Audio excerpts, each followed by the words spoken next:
Today's story is about a web of lies, greed, romance, love, lust, and loss. Some even say it's an unsolved mystery, yet many are convinced they know exactly what happened and who was responsible. This video is intended for educational and documentary purposes. The content within this video contains themes that some individuals may consider triggering, offensive, or disturbing. The intent is not to disrespect viewers or any individual spoken about herein. Viewer discretion is advised. I go into detail about the people in this case, their past, their childhood, upbringing, the path in life that led to these horrific events. It's not merely a true crime story, it's a deep dive. So if you're interested in a short, sweet, paraphrased version of the story, I'm sure you can find it elsewhere, but this is not it. So get your wine, your cocktail, your coffee, your pillow, because I know a lot of people listen to me when they're going to sleep, and allow me to tell you this absolute roller coaster of events.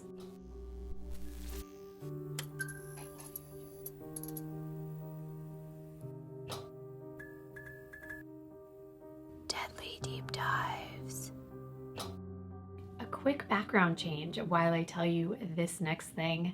And yes, I know it's been changing a lot. I'm going to try to keep it the same, but I get bored very easily. And a brand that I've been using since 2015 is sponsoring this video today, and that is Scentbird. So I wanted to thank them and introduce you to how cool Scentbird is and how it works. Scentbird is a fragrance subscription service. You get to pick which fragrance you would like to receive that month, and you get to choose from over 600 brands, and you can also skip a month if you'd like. One thing I like to do is try before I buy. With Scentbird, look how much fragrance you actually get compared to a sample that you would get at a store.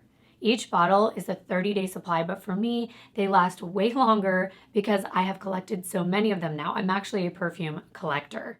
I also like to take them with me wherever I go because they're really compact. See, you can put them right in a bag, and I think the cool thing about them is that they're very secure, and I've never had one of them leak. You just twist it up, you reveal the sprayer, and then you twist it back down to close it. You can easily pull out the perfume vial, and it's going to show you which fragrance it is on the label.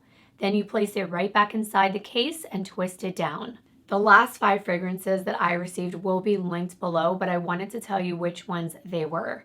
I got Sky by Anna Sui, which, by the way, the full-size bottle looks so beautiful. Rebecca Minkoff by the same name. Versace's Crystal Noir. Arquise Sydney Rock Pool. And my favorite right now, which I'm wearing today, is the Christian Siriano Eau La Rouge. It is such a nice fragrance. It's sweet, but it's not overpowering. I also like you can find a full description of each fragrance that will tell you all about the different accents and the scents and the undertones and things like that. They even tell you what season or occasion they would be great for. You can choose between a 3, 6, or 12-month subscription, and you can also gift this to a friend or family member. And that's great because the holidays are coming up. It's a gift that also keeps giving year-round, and they'll probably think of you every time they use it. Plus, instead of buying a full price bottle that they may not even like, they can choose whatever they want. Scentbird also has really cute and already put together perfume and cologne gift sets from designers like Gucci, Dolce & Gabbana, and so many more. I do tend to splurge on scents, and if you're anything like me and you just want to treat yourself, this is a really good amount of a high-end fragrance for just $16, and then you can decide whether you want to get a full bottle. Plus, with my code Kimbyrleigha, it will be only $11 for your first month. And now Scentbird is also available in Canada. I really hope you try out Scentbird. Don't forget to look for the link in the description box and the pinned comment for 30% off your first fragrance. Thank you, Scentbird, for making this video possible. Now let's get into the story. We're going to be talking about a family, but mostly focusing on the husband and wife, Jay and Marjorie Orban. Let me introduce you to Jay.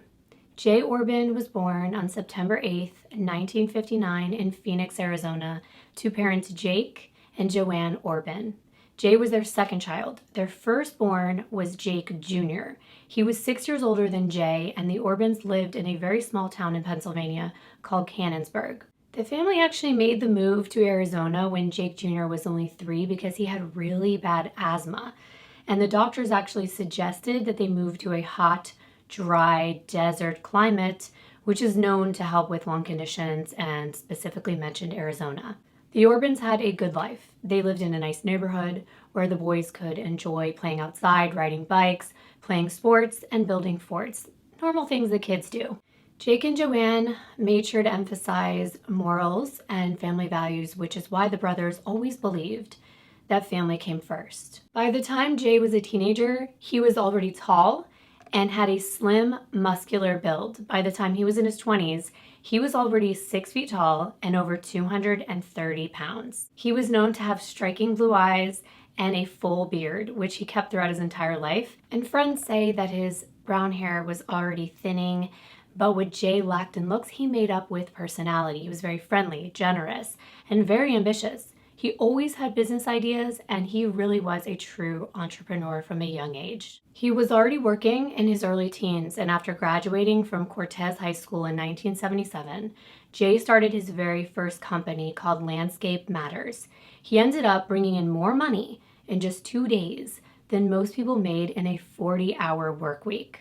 And what started out as a small starter business ended up becoming a large company, and they were actually contracted to do all the landscaping for every Motel 6 in Arizona. And in just 1 year after he graduated from high school, Jay bought his very first home with his brother Jake in Mesa, Arizona. Of course, Jay wasn't finished. He decided to use that money and he invested it into an Arizona comedy club called Chuckles. The reason many say he was successful in business is because he treated everyone equally. He didn't treat business as just that. It was also a way for him to form friendships. Not everything really went smoothly with the investment that Jay made, so he was on to his next business venture. And at this time, it was those, and tell me if you remember these because I do, it was those static globes. Remember them? I used to see them in the mall windows and I always wanted them. So when you touched them, the lightning bolts would kind of migrate to where your hand touched the glass, and he formed an entire business around this product and he called it Spectral Kinetics. Things were going really well until about a year later, China began to capitalize on that design and they took over the market. So at this point, Jay was going bankrupt. He put all of his money into that business and it just wasn't going well. But then he met a successful businessman right in the nick of time. It was Jim Rogers. He was a jeweler and he sold Native American style items. So they begin working together for a while, and then Jay decides to open his own Native American jewelry business and he called it Jay Hawk Trader. It was only a matter of years until Jay went from bankruptcy to making over 6 figures a year. No one had anything bad to say about Jay. His customers were very loyal and it was a specialty type business. So he had a lot of repeat customers who would like decorate their homes or collect Native American jewelry and items. They described him as kind, friendly, and always putting the customer first. He had a great sense of humor and a big white toothy smile that would just light up a room. He was larger than life and the center of attention whenever he entered the room. He had a big network of acquaintances and friends. And he was charming, as you could have expected, and his charm worked its magic on women, that's for sure, because Jay attracted a lot of women to him. As a matter of fact, friends say he was always surrounded by gorgeous girls, but it went beyond dating because Jay had somewhat of an obsession with strip clubs and, well, strippers. Now, I know some of you don't like when I do trigger warnings or explain things, but I'm going to be using the word stripper. I do my best to make sure that I'm not going to be offending anyone or using a derogatory term. There is the word exotic dancer, but they seem to be interchangeable. However, I went out of my way to contact 2 women that are strippers, and they said to use the word stripper. So if that is offensive to you, it is not my intention, but it's also very easy to explain the story if I just use one word. So I'm going to be using the word stripper. Jay was a regular at Arizona strip clubs, including Bourbon Street Circus, and he would go with or without his friends because he knew everyone at the club, so he didn't really feel like he was ever by himself. All of the girls he dated were in shape. They were beautiful. He had a thing for big boobs as well, so they usually had those too, and almost all the girls he dated were strippers. He was known for dropping hundreds, if not thousands of dollars at strip clubs.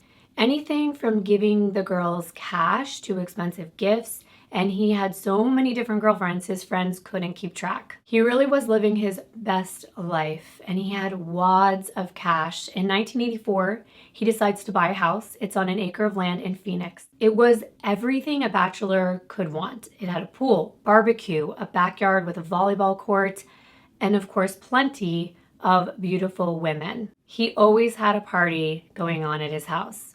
The seemingly good life has its downfalls for sure, and one of them was that Jay attracted women who used him for his money. He would be so smitten with their good looks and their sex appeal that he would get himself involved in their problems, and then he would end up feeling obligated to solve them. It seemed like every girl he dated ended up needing to borrow money or a place to stay.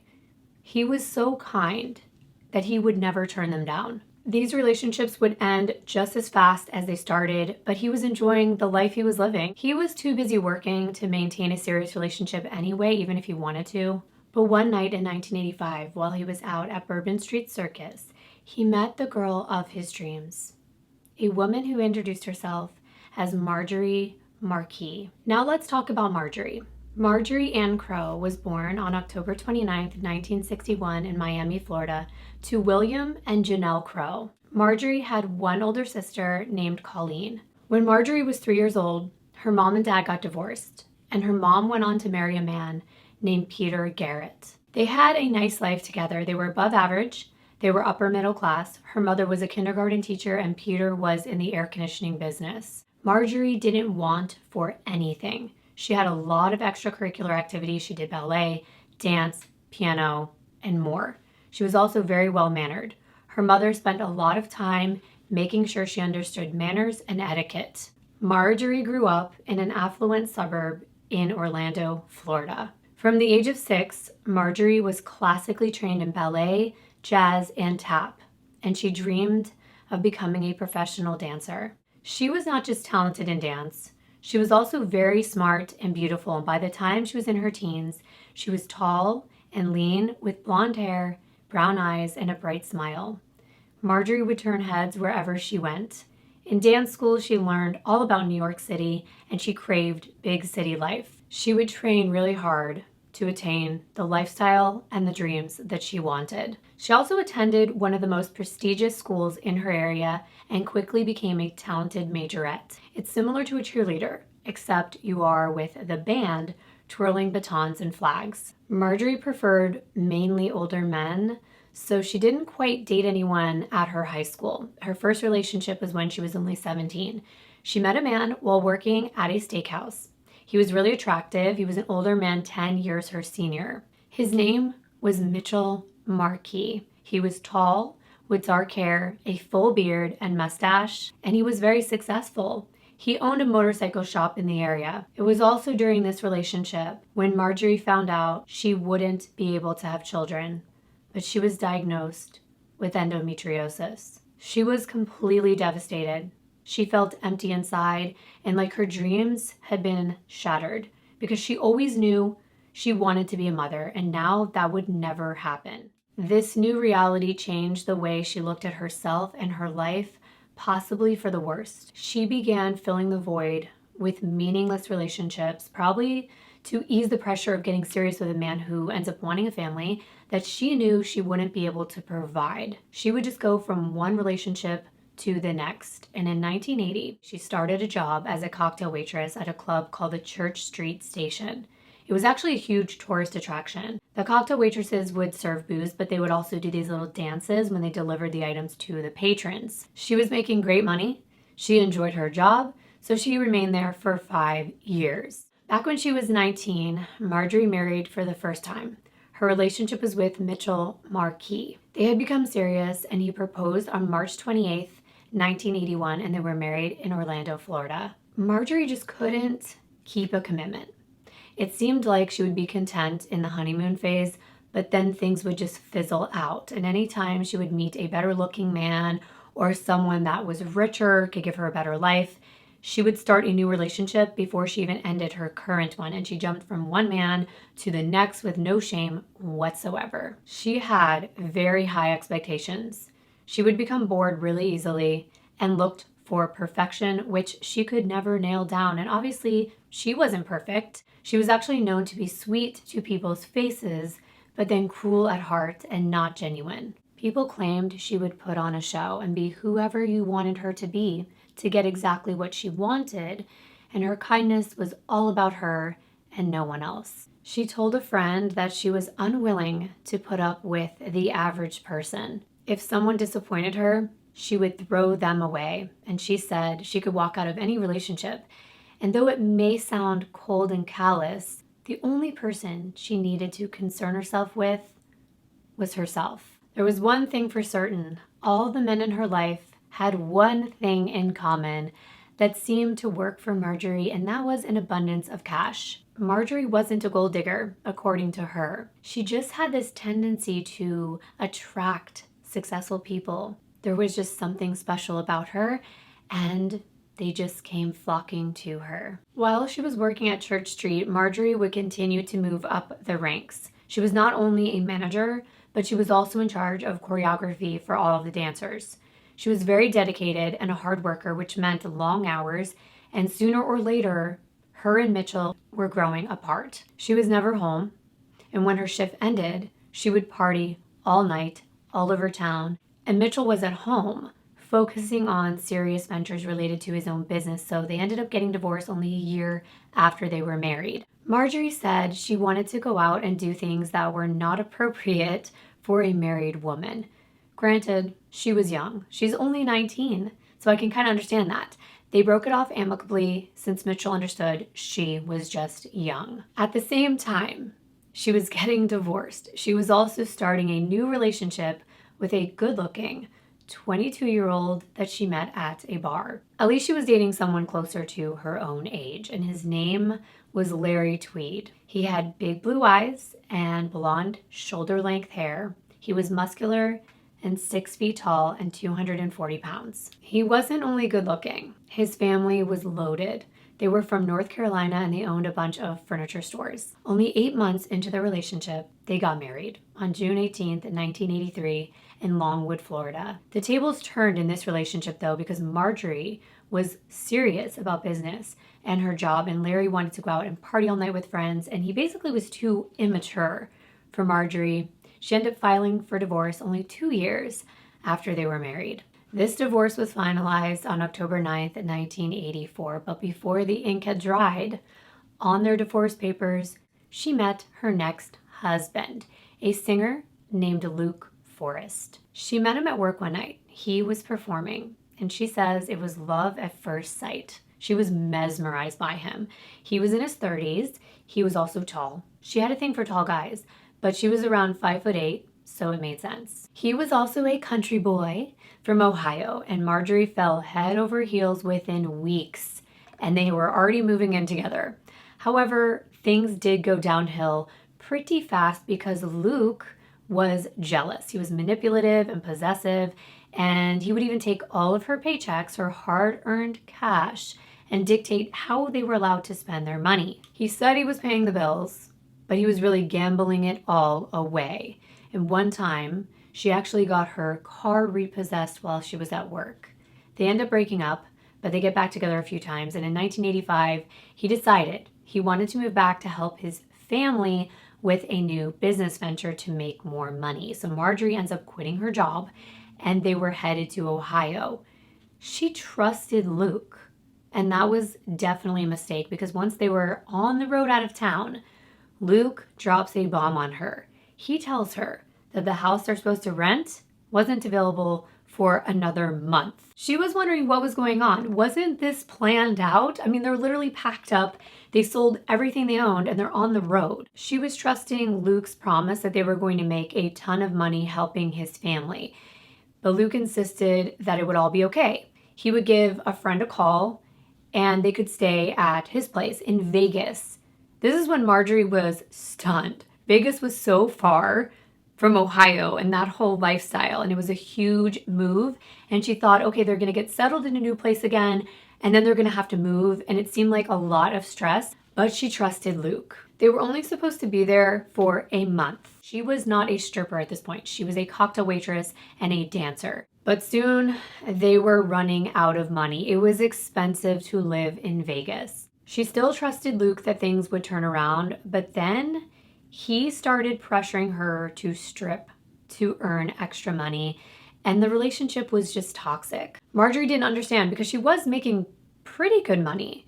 So that's when she looked into their bank account and saw that he had completely drained it. There was nothing in it. His gambling was out of control, so she decides to leave him and Vegas behind, and she heads back to Florida. But then her car breaks down in Arizona. Things are just not going well for her, and she had no money to pay for it. It was going to be over $1,000, and she's desperate. And the next day, she ends up auditioning to become, can you guess? A stripper. So she ends up doing exactly the same thing she was against when Luke had insisted on it. But here's the thing. Because of her professional training as a ballerina, she wasn't the average stripper. She was elegant, and she treated stripping like an art form. She was the most popular stripper in the whole club, and she quickly was bringing in lots of cash, $1,000 a week. She would become whatever the man wanted. She was like a chameleon. She knew how to make each one of them feel like they were the only one in the room. She loved the attention, and men loved giving it to her, especially one man, 26-year-old Jay Orban. He was 2 years older than Marjorie, and he ordered a private dance with her for $100. He thought she was perfect, and Marjorie couldn't care less. All he was just a dollar sign. He definitely wasn't her type. He was overweight, he was going bald, and he wore thick glasses. She said he looked like a used car salesman, and when people say that, I actually don't know why it's seen as a bad thing. Why are we so hard on the poor used car salesman? Isn't their job hard enough? However, they did connect because of Jay's personality, and it was rare that Marjorie genuinely liked talking to someone. But she ended up spending a lot of time with Jay, even though, let's be real, she was getting paid to do it. And Jay came back every night to see her. So was it really his personality, or was it his cash? Jay started to constantly ask her to go out on dates, but she was not interested. After 2 weeks of going back to see her pretty much every single night, 7 days a week, he was starting to kind of rub off on her. She finally agreed to go on a little picnic date with him, but okay. It was cute and romantic at first when they got there. He had a picnic basket and they enjoyed some food, but then he took out this professional camera and he insisted that Marjorie let him take pictures of her. She was immediately thrown off and annoyed, and he wouldn't stop. And this was a total turnoff and a deal breaker. She said she was creeped out, it was over the top, and he wasn't getting the hint that she felt uncomfortable and embarrassed, so she decided to leave. It must not have creeped her out that much, however, because she still let him buy private dances at the club after this. A few of the other girls noticed that Marjorie was spending a lot of time with him, and the gossip began. They let her know that many girls had dated him, mostly because he likes to help them out financially. They would always take advantage of him and only date him so that he would pay their bills. Then he would just move on to the next girl. So of course, Marjorie capitalizes on that and starts letting him take her out on dates again. She doesn't hesitate to start talking about how expensive her rent was, and of course, being who Jay was and having a weakness for the damsel in distress, he offers to let her stay at his house for free. He explains, I have a spare bedroom, I'm always traveling for work, you would pretty much have the whole house to yourself. So she takes him up on the offer. Remember, she has high expectations, and her expectations of this arrangement were definitely not the reality. She was not impressed by his house at all. It wasn't what she expected from a guy who was dropping so much money at a club. It was dirty. She's somewhat OCD. She liked everything immaculate. And there were framed pictures of naked women on the walls. And then she saw pictures that he took of other women at the club that he went on dates with, just like he had tried to do with her. And some of them were in lingerie. So it was a complete turnoff. It seemed like a college guy's dorm room. For a man his age, he just wasn't well put together. There was no food in the refrigerator.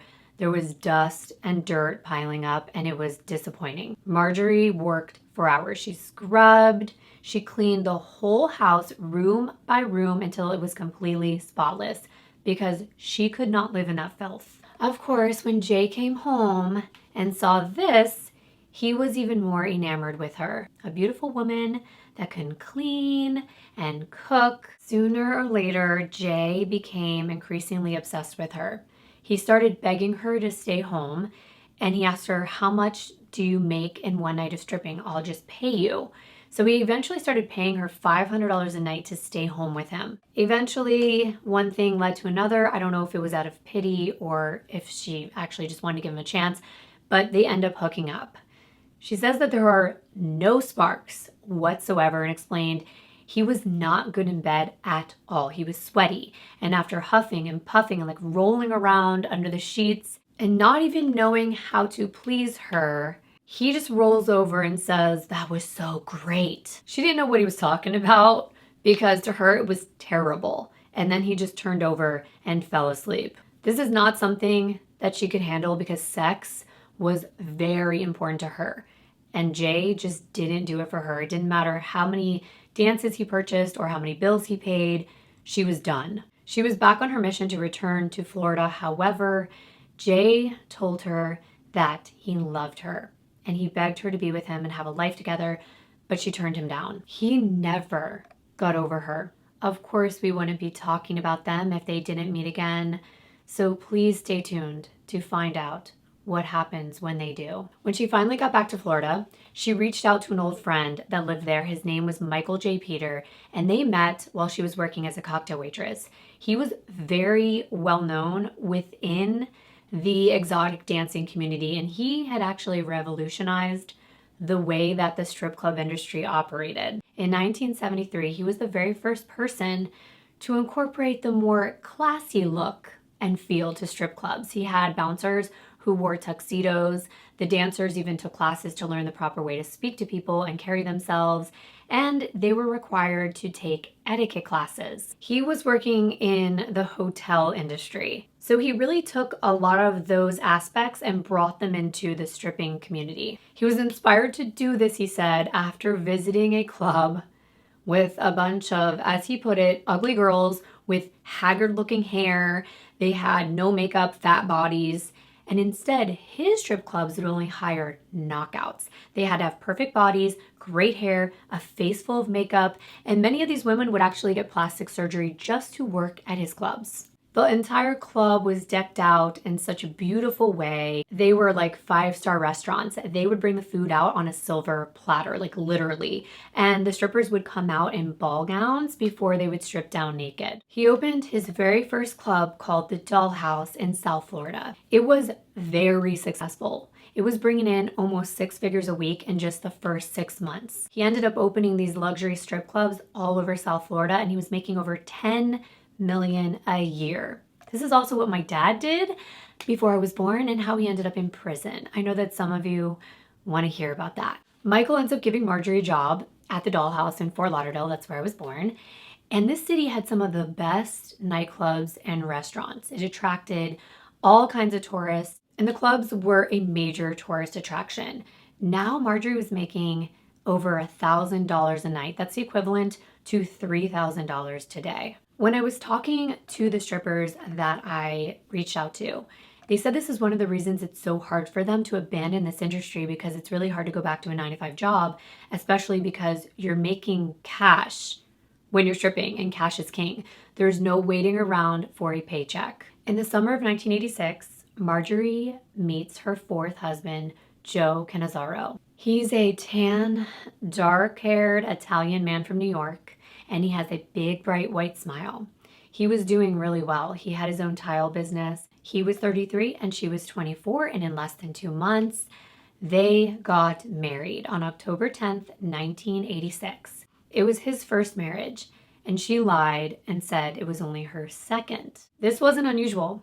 This woman lied all the time. Remember, she's somewhat of a chameleon. She mostly lied about her past and her family or her education. She would brag about how she could speak multiple language.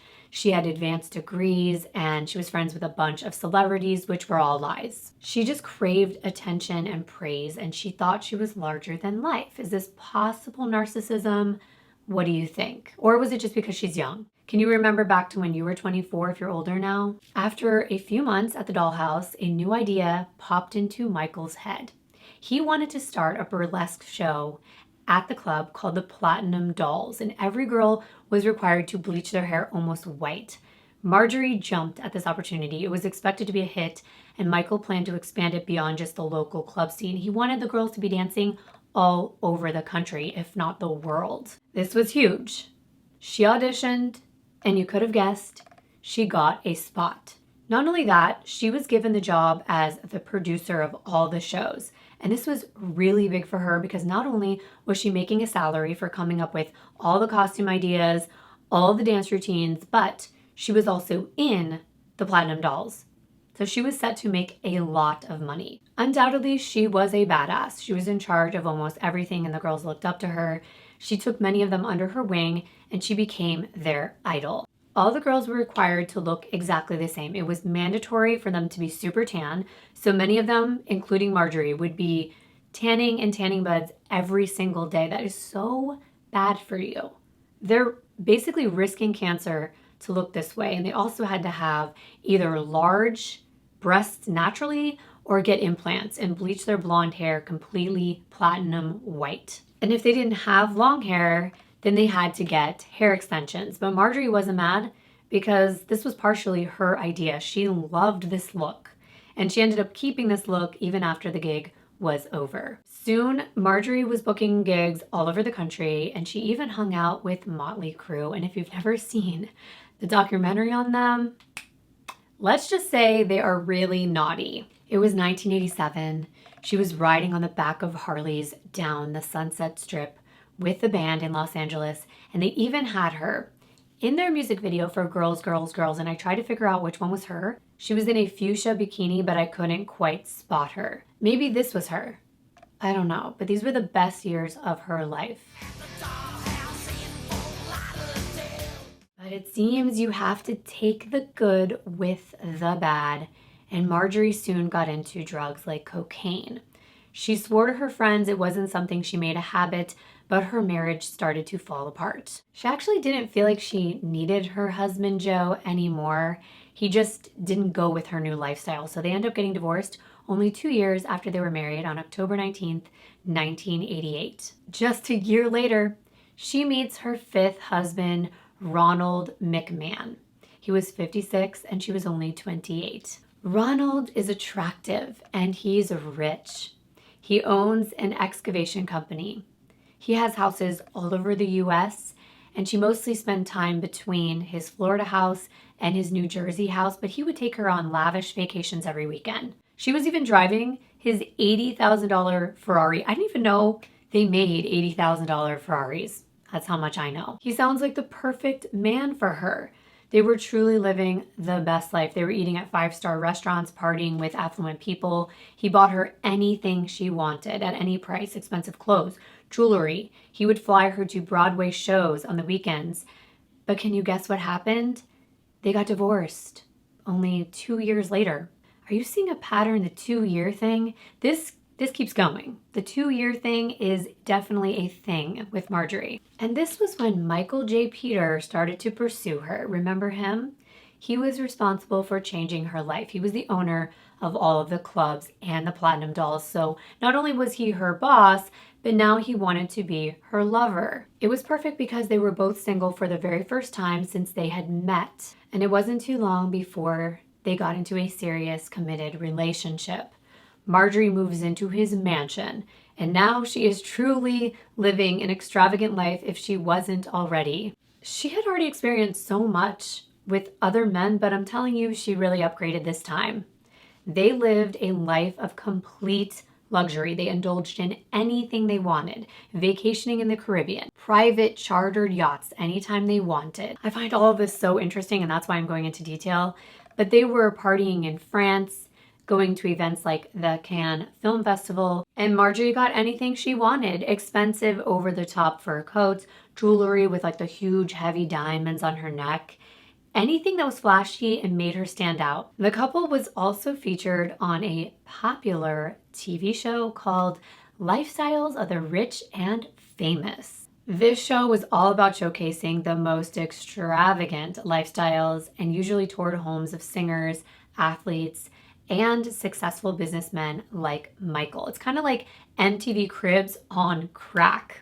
And they went all out. They even flew a helicopter onto the property. They hopped out of it, showing off, their flashy outfits. Sunshine State multimillionaire Michael J. Peter. And they were using those big brick mobile phones. You guys remember that? That was like such a sign of being part of the 1% back then. But look at these things. They look absolutely ridiculous and they make me laugh every time. You can see just how cheesy that show is looking back. By 1990, Michael had clubs all over the country and started to expand internationally. He had over 50 clubs all over the world, and he was now making, wait for it, $100 million a year.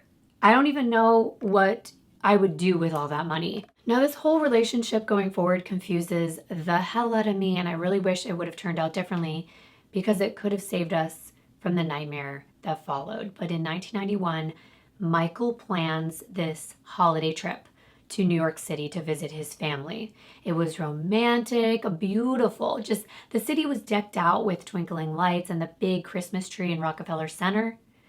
They stood in front of the tree, opening gifts at his parents' house, and his family was all right in front of them.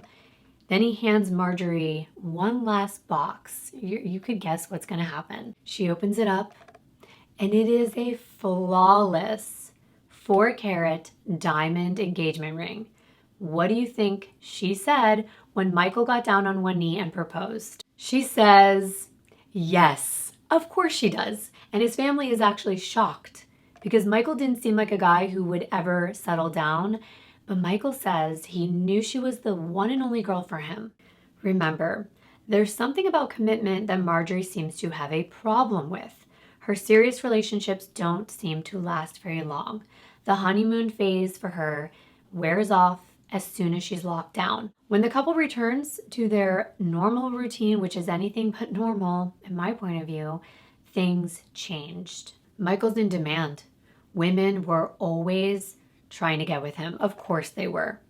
Marjorie would catch them hanging all over him at clubs anytime she walked away for just a minute. It was annoying and it was uncomfortable. She did not know what to do about it. He said this business requires him to be nice to the strippers that he hires, and she needs to stop being jealous and insecure. I tend to agree in one way because look at all the things he does for her. Why would she ever think that these women would actually lock him down? But then again, they're not fully married. And, all in all, I just wouldn't want my man doing that. But she knows what type of guy he is. And she chose to get involved with him. She couldn't help becoming absolutely obsessed with checking on him all the time. She starts to become really possessive, and Michael starts to doubt their relationship is going to work. He didn't like being controlled, and it didn't seem like she cared about any of these things before he proposed, and he wasn't going to become a different person for Marjorie. It actually gets worse once she brings it up to him. She tried to get him to see it her way, but he didn't care what she did. She could strip down naked in front of another man. That was her job, remember? So it seemed like this was going to be a one-way street.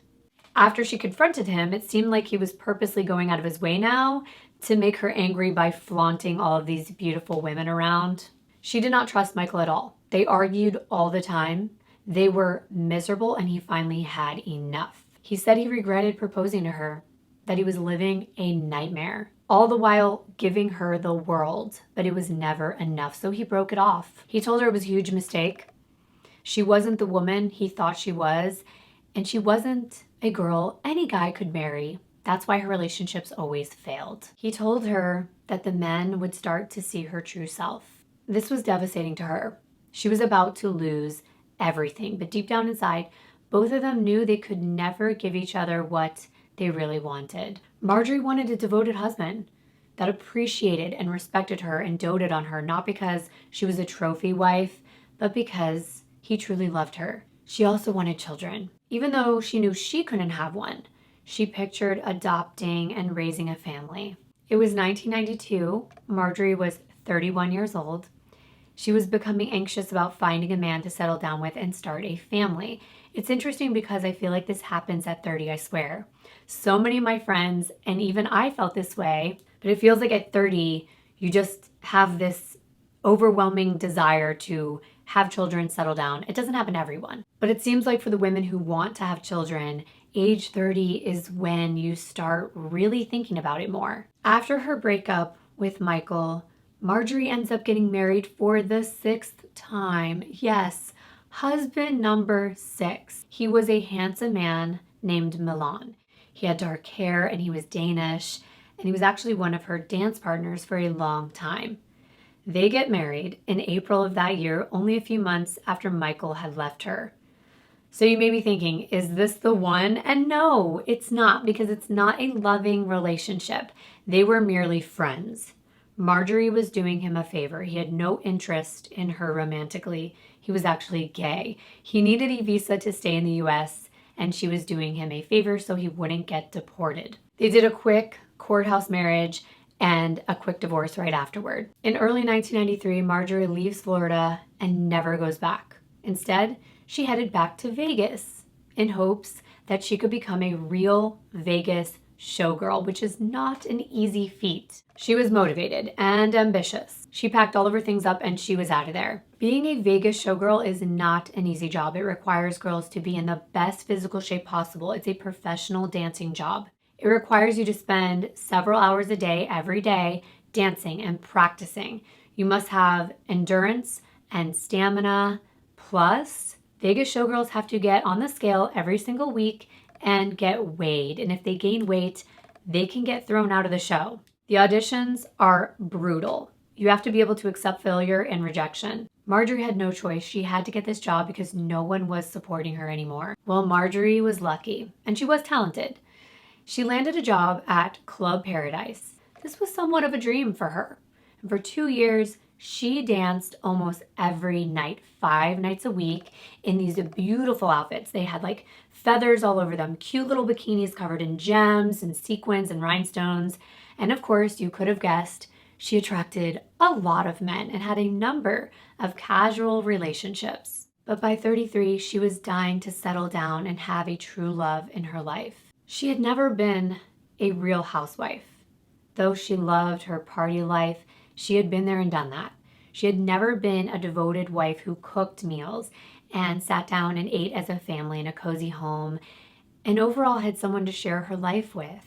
But what she really wanted, and what was always on her mind, was a baby. You always want what you can't have. Something strange happened that throws Marjorie a complete curveball. Her phone rings one afternoon in 1993, and she doesn't recognize the voice on the other end, but it was one of her long-lost lovers, Jay Orban. His business, Jay Hawk International, was thriving. It kept him really busy, and unlike Marjorie, Jay had never been married. But get this, and tell me whether you think this is creepy or maybe just over the top. Maybe it's love or lust, but for the last decade, Jay had been looking for Marjorie. He would go through phone book after phone book every time he got a new one delivered. And for those of you that are younger, we didn't have a way to look people up. Instead, a big yellow or white thick phone book would be sent to your home, and it would list everyone by name. Yeah. And they also hung from payphones, which I'll show you. He searched and even called anyone with a similar name, probably over 100 women all over the United States, with no luck. Dedication or obsession? You tell me. She was definitely caught off guard. She didn't know what to think, so she asked, okay, so how did you finally end up getting this number? He told her he traveled a lot for work, and though he lived in Arizona, he was driving through Vegas and he spotted a huge billboard for the club called Paradise Dancers. He said that he almost had a heart attack, and his heart definitely skipped a beat because there she was. It was Marjorie. Then he explained he kept seeing her face everywhere he went in Vegas. She was on bus stops and taxi cabs and flyers and on the sides of buses, and it was all over the city. He just couldn't stop thinking about her. He felt like he really needed to reach out. It was like a sign. At this point, he knows that she was definitely in Vegas, so he ran around trying to find a payphone that had a phone book. He went through it until he found her number. He goes on to say he ripped out the entire page and kept it as a keepsake. By the way, he ends up keeping this page in his wallet for the next decade. Wow. He asked if she remembered him, and after jogging her memory, she vaguely recalled his name. She was kind of shocked to hear from him, though, and find out he went through all that trouble for a woman he went on a handful of dates with and only slept with one time. Jay asked if she would like to meet up.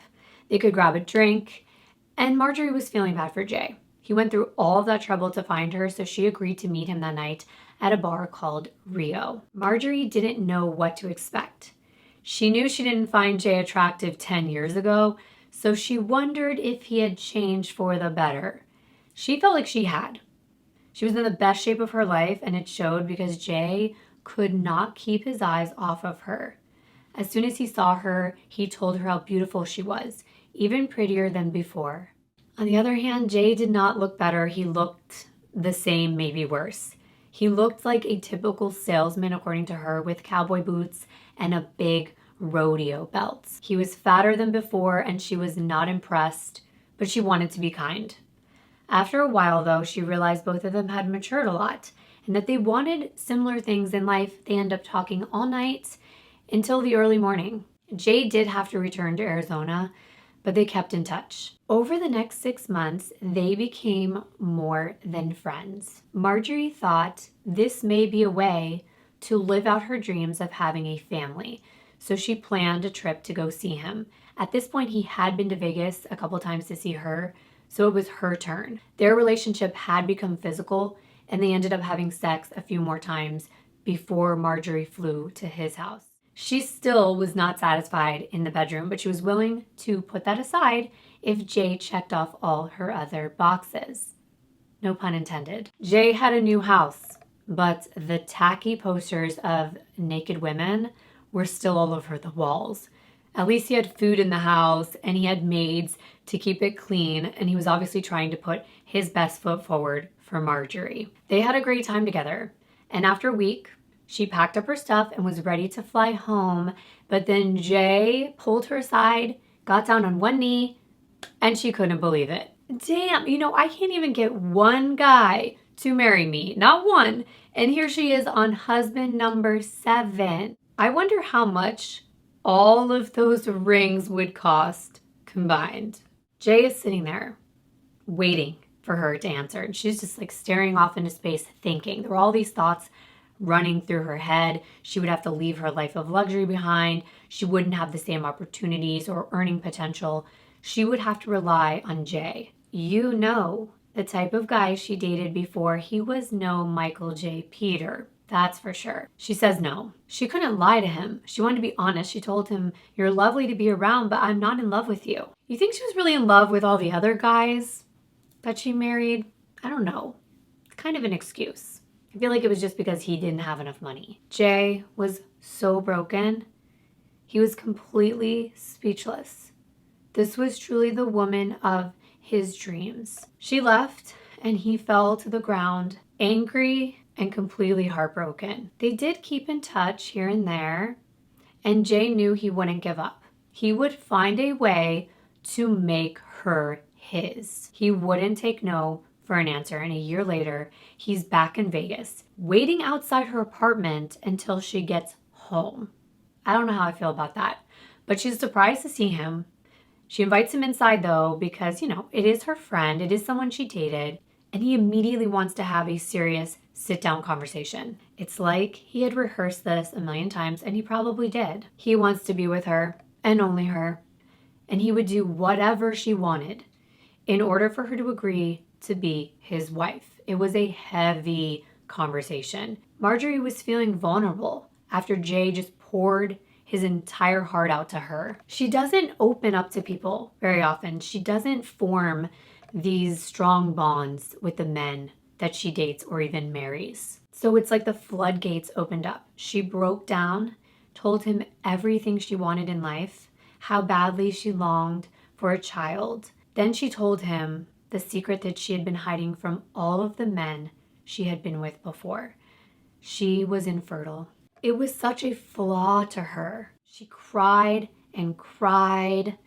And through those tears, she told him that she's had everything that she's dreamed of in life except for a child, and she would do anything to have one. Now, I know you might be thinking, okay, she's telling him this just like she told him back in the day that rent was too expensive. And so part of me thinks she's doing this on purpose because she's trying to get him to react to it and help her. But then I thought she had the opportunity to do that with any of the other men she was with, right? She could have adopted children at any point in her life. So why would she specifically be wanting Jay to do this? Jay, on the other hand, said he would do anything, and he knew what he had to do.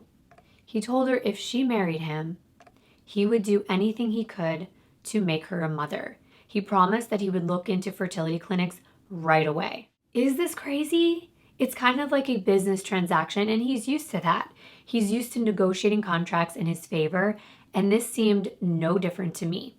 He made an offer she couldn't refuse. Within no time at all, they had eloped at the infamous Little White Wedding Chapel in Vegas. They didn't tell anyone they were getting married. No friends, no family. Now, Marjorie did want to look her best for Jay, because even though she was on her lucky number 7 husband, it was his very first marriage. So she wore this beautiful white gown. It had this very low plunging bust line. And I'm sure you know exactly what she was hoping Jay would enjoy looking at. She did look really pretty. Here they are, the happy couple. Or were they? He looks happy, he's smiling, but I feel like Marjorie has almost a smirk on her face like, I'm finally gonna get what I want. Neither of them had any clue just how tragic their union would be. Marjorie's dreams were coming true. She left her showgirl lifestyle behind to become a housewife. And you know what? She was excited. I feel like housewives kind of have the same stigma as like the used car salesman. I've never thought of being a mom and a housewife as something negative, as though it comes off like a cop-out, like you're trading this lifestyle for being a housewife. It's hard to take care of a household, to cook and clean and organize, raise children, take care of pets. It's truly more than a full-time job. I believe anyone who dreams of being a devoted homemaker should be proud of themselves and respected. It's not a cop-out. It's stepping up, making sacrifices to make other people happy. And if that truly makes you happy, that's all that matters. And this is how Marjorie saw things. The grass is always greener on the other side though, isn't it? You know, Marjorie had been around the block a few times and she developed her own theory on men. And I think we could kind of trust her on this because with everything she's experienced, I think she's an expert in men and how they think. Her theory was called the pendulum theory. On one side of the swinging pendulum, the guys who were super successful and rich had bad personality traits and habits that they wouldn't break for any woman. They were stuck in their ways, too powerful to make compromises, used to getting what they wanted. On the opposite side, guys that were closer to the bottom, kind of like on the upswing, and not full of themselves, someone like Jay, were easier to control. They were willing to change because they were desperate to get what they wanted. Things were not just handed to them. It was obvious that Jay was over the moon in love with Marjorie, and she knew it. He would do anything for her, anything. In the agreement they made, Marjorie had a counteroffer that Jay accepted. She said that she would marry him and get started with the fertility treatments right away. But if she wasn't pregnant in, wait for it, 2 years, she would be allowed to divorce him. No fighting, no contesting, no hard feelings. That was the deal. I try to keep an open mind, and in a way I can understand this somewhat. I'm not saying I agree. I'm just saying I understand because she's around 34 years old at the time. 35 is seen as a high risk for pregnancy. So if it didn't happen for her by 36, she had to move on, I guess. That's also shocking. She's pretty much in this just for the baby, but Jay knew it, so that's his choice. It's like, no baby, peace out. So they began the treatments and they were hoping for the best. Jay, of course, spared no expense. They went to the very best and most expensive clinics with world-renowned fertility specialists, and they began in vitro fertilization. I don't know much about fertility treatments, but I know from watching others that this process is intense and it's painful. Marjorie had to be injected with syringes every single day, multiple times a day, and there were bruises all over her body in different spots. She was sick to her stomach and she was completely miserable. She did not give up. This woman had 7 surgeries in order to be successful. The surgeries had all kinds of issues of their own, and she went through hell. One time she had to be rushed to the emergency room because they had to drain liquid from her abdomen. The medicines were making her depressed, and she just had like one failure after another. They were not getting pregnant. Jay had already paid out over $100,000 for the treatments. It was paying off though in another way, because during this trying time, Marjorie began to get closer to Jay. She opened up. She was becoming more loving towards him. She appreciated him for who he really was, and she realized he was so patient and kind. He would come to her aid at any time, day or night. He would hold her, comfort her, even cancel meetings and business trips to go to every single appointment. And she loved him. She broke down one night, and maybe it was the hormones, but she told him that even if she didn't get pregnant, she was going to stay with him. As loving as Jay was, his parents were a different story. I mean, he did bring home a stripper from Vegas after eloping in secret, and now he's paying hundreds of thousands of his hard-earned cash to get her pregnant. That's the way it can look. They were shocked when Jay finally told them. And when they met Marjorie, they didn't really think she was right for Jay. She just didn't fit into their family. They were average, ordinary people. They lived a simple life. They didn't like how much money Jay spent on Marjorie and how she was just dolled up all the time. It was like she was performing on stage with a full face of makeup to go to a casual lunch or the grocery store. And Joanne, Jay's mother, thought she was shallow and materialistic and self-absorbed. She didn't want anything to do with her. And I felt kind of sad because she hadn't really given Marjorie a chance. She didn't really know her.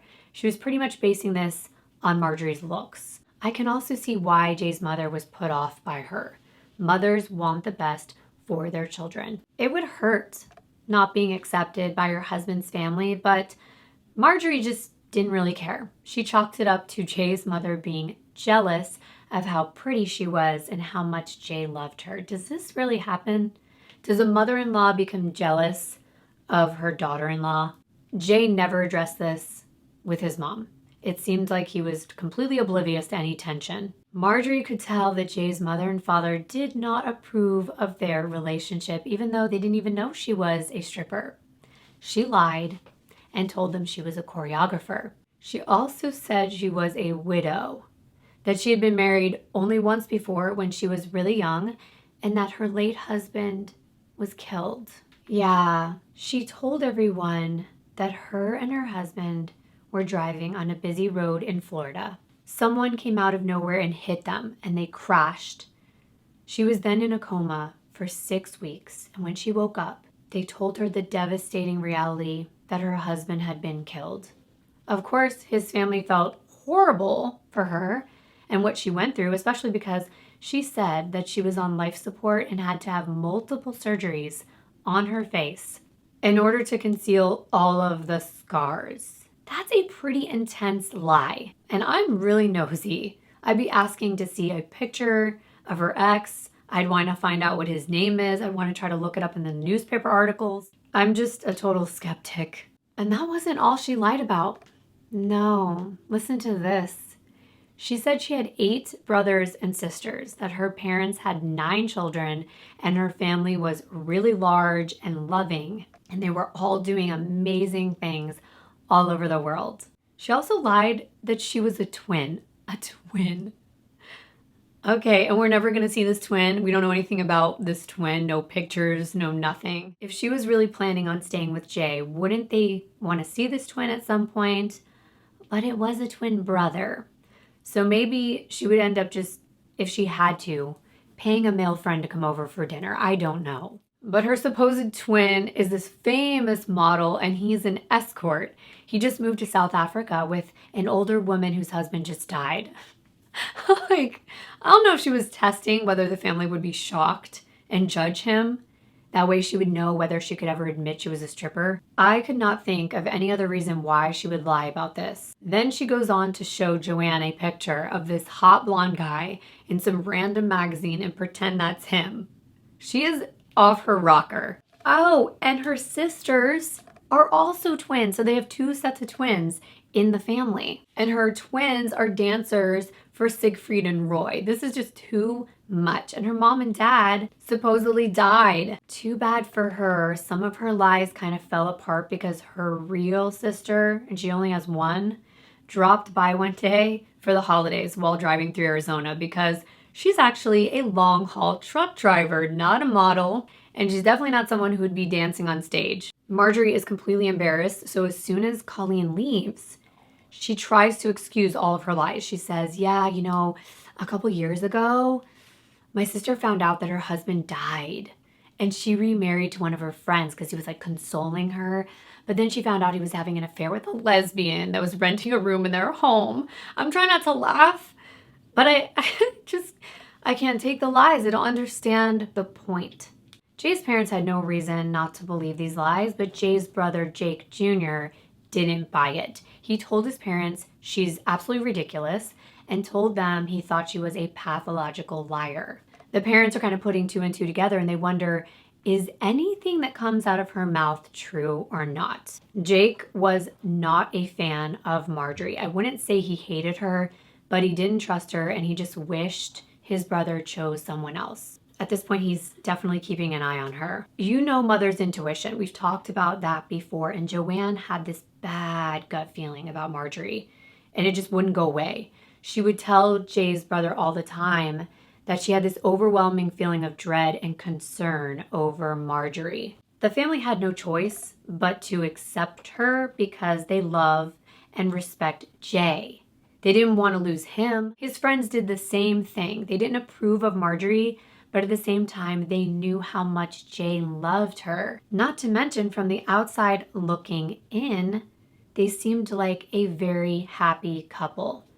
To her credit, anyone can appreciate someone that cooks, cleans, remodels the house, organizes, does all the housework, and looks gorgeous while doing it. It's like someone's dream girl. She would even go so far as to bring Jay a warm towel right out of the dryer the minute he stepped out of the shower. I wish somebody would do that for me. And in turn, he took care of all the bills. Jay's friends said they were embarrassed by her. They would go on outings and she would dress over the top, and then people would stare when she was wearing like the really revealing clothes. Some of Jay's friends' wives didn't want to go out with them anymore because of the way she looked. And that kind of bothered me because there's nothing wrong with her wearing that. You're an adult, wear what you want. But don't feel bad for Marjorie because it didn't matter to her. She was not even a little bit interested in forming friendships with Jay's friends. She became quite possessive over Jay. She wanted him to dote on her and her only, told him his friends were annoying and useless and pretty much a waste of his time. His time was better spent on her. Of course, Jay listened. He didn't want anything to happen. He was desperate for their marriage to last. Sooner or later, it seemed like Jay had distanced himself from all of his friends, which is sad. Instead, he would be helping Marjorie with DIY projects. That was her new thing, all over the house. She took classes at Home Depot while he was, on the road at work and learned how to do everything herself, from landscaping, plumbing, painting. She transformed their entire home. Jay was more than happy to fund all of her projects, and he was also willing to make sure she always looked good. She had to have her hair extensions, a tanning bed in their house, permanent makeup, all kinds of procedures to keep her looking youthful. It didn't stop there. Can you imagine having over 50 Louis Vuitton bags? I mean, that was just one style, one brand. She had them for every occasion, and every time Jay would come home from his trip, he either had a designer purse waiting for her or expensive jewelry. So let's get back to the baby. Guess what? After months and months of trying, Marjorie's dream finally came true. She was 34 and pregnant. The couple was over the moon, and I'm happy for her. After all those treatments, I feel for her. That's tough. And now she's finally going to be a mom. As her belly got bigger, she got happier and happier. She was one of those women who loved being pregnant. She would look down at her belly and her face would just light up. She talked to the baby all the time. She was already decorating an entire nursery and couldn't wait to meet her baby boy. Just look at the decorations in this room. It's beautiful. It's kind of extravagant, but beautiful. Noah Jacob Orban was born on August 26th, 1996, and Marjorie finally got to hold her biggest accomplishment in her arms. He was the cutest thing. He had blonde hair and brown eyes like his mom, and he had Jay's smile. Jay was so excited to be a dad. He would tell anyone that was around him that he had a son, and if you think about it, this also meant Marjorie was not going to leave. Even though she had promised him she would stay if she didn't get pregnant in 2 years, I kind of have a feeling she would have broken that promise. But now, here they are, Mr. and Mrs. Orban and baby Noah. Noah became Marjorie's world. She lived for him. He was her miracle baby. Jay wanted to be around more for Marjorie and Noah, so we decided to stop doing the traveling for wholesale and lease a space for Jayhawk right near their home. The retail lease was for 3 years, but unfortunately, the retail business didn't do well. He had to have his mom end up working there because he had to go back on the road to do the wholesale side. He was losing a lot of money at this time, and he never told Marjorie. He worked really hard, and several years later, his business was growing and growing. Marjorie was living the life she always wanted. Her and Jay didn't have a great sex life, but they did have a strong bond as partners. They agreed to be the best parents they possibly could for Noah. Marjorie wanted this because the truth is, she didn't have a close family at all. Her parents were always busy and she never felt loved. She wanted Noah to have what she didn't. This is one of the reasons why she was adamant about documenting his childhood. So she insisted that Jay buy her a very nice video camera for home movies. And they were always taking them, along with a ton of family photos, which I will be showing you. What does the owl say? Ooh. And that's all the animals. Ooh. This was also to make sure that Jay didn't miss anything when he was away. The milestones, that kind of thing. You're the best, Daddy. Noah, family kiss. To make sure he was always staying in touch when Jay was on the road, he would call every single night to talk to Marjorie and Noah, and he never missed a night. He did the same thing with his mother. As years went on, Jay and Marjorie started to drift apart. They were on very different schedules and were living 2 different lives. They were still together for holidays and pictures, and as you can see, they looked really happy, but they just weren't connected. They didn't have sex anymore, and Marjorie had no desire for sex because, according to her, he did not know how to please her. And I'm sitting here thinking to myself, why not open up? Why not tell him the things you like? It's an important part of bonding and a relationship. I mean, I've done it. There's nothing to be ashamed of. Sadly, Marjorie didn't even show Jay affection. He was starved for attention, and all Marjorie's attention went to Noah. Mommy. You're welcome, sweetie. You like it? Marjorie is by herself a lot of the time, and as Noah gets older, he starts to be more of a handful. He would never sit still. She couldn't really take him anywhere. She felt he was out of control. So she goes to a doctor and she puts him on Ritalin. And she enrolls him in karate classes to get some of his energy out. Noah really excelled in karate. Marjorie never missed a practice or a tournament, and she never took her eyes off of him. She also became obsessed with Noah winning these tournaments, and soon she was entering him into them all over the state. She would spend hours bleaching and re-bleaching his uniform. It had to be the whitest shade of white. She would even press it so that there was not one wrinkle in it. She pushed him to look and perform his best. He was winning tournament after tournament, and he had trophies all over his bedroom and all over the house. The parents at the karate studio were all friends and they adored Marjorie. She was the perfect mom as well as seamstress. The other parents would give her their children's uniforms so she could sew the patches on. She was especially connected to this one mom named Sharon. Sharon was a striking woman. She was tall, thin, and gorgeous. Just like Marjorie, she liked to wear a lot of makeup, skimpy outfits, show off her body. Sooner or later, they become best friends. Marjorie even confides in her about her real life. She still tells lies though, because she told her she had degrees in psychology and law, just like me, but I'm not lying. She never went to college, but she did graduate from high school. Sharon did notice some questionable things about Marjorie though. She was very possessive over Noah. She wouldn't let anyone babysit Noah, even though she babysat Sharon's kids. She wouldn't let him out of her sight, and she wouldn't dare let anyone watch him, feed him, or touch him. Sharon also noticed that Jay was the opposite. She thought he was easygoing and kind and a really nice guy, and she would tell Marjorie all the time how lucky she was. But also, you know that sometimes when it's your first kid, especially when they're really little, you are really overprotective. And especially with everything that Marjorie went through, maybe that was normal. When Noah was about to start kindergarten, Marjorie told Jay they were going to need a bigger home closer to better schools. He purchases an almost 3,000 square foot home in an upscale neighborhood in Phoenix. I actually think this is in Scottsdale because I looked it up and I believe this is it. 17445 North 55th Street. I found it on Google Maps. You know me. I like to research a lot, and I dug up some old pictures from a realty site. I bet this is similar to the way that it used to look. It says it was sold for $335,000 in 2009. Here's what the neighborhood looks like now. Seems like a nice neighborhood. All of the cookie cutter type houses. And I just keep thinking to myself, this is such a far cry from the life of luxury Marjorie once had.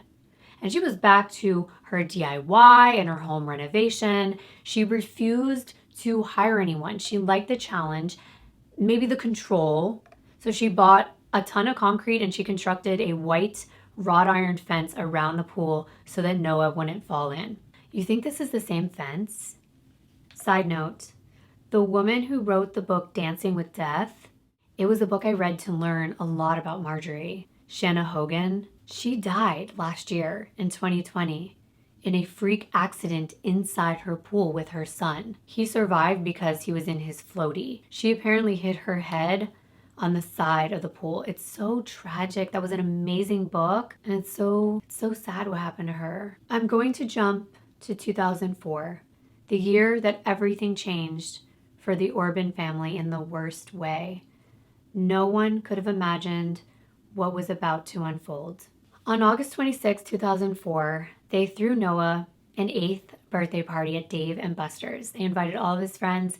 They had such a great time. You can see how much Jay loved his son. He wouldn't miss his birthday for the world. I just look at this happy family. I look at the way Jay and Noah interacted, and you can just tell he was such a good dad. But the next day, he had to get back to business as usual, and he was planning to leave on a road trip to Florida. So the very next day, Friday, August 27th, Jay packed up his green and tan Ford Bronco to get ready to leave for a 3-week trip. He also grabbed his .38 pistol and slid it into the holster. He picked up his briefcase that he always took with him on every business trip. The type of sales that he conducted were sometimes risky. He ran into new people that were strangers. He didn't know them, and he was very big on being able to plan ahead and protect himself.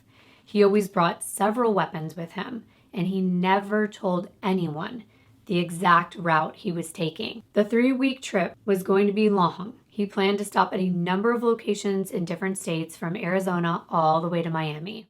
But on the last leg of his trip, while he was in Pensacola, Florida, he hears on the radio that a hurricane, Hurricane Francis, is coming towards Central Florida. It was terrible. If you've never been in a hurricane, it's nothing to mess with. This particular storm was the second most intense in the Atlantic during 2004 and very destructive.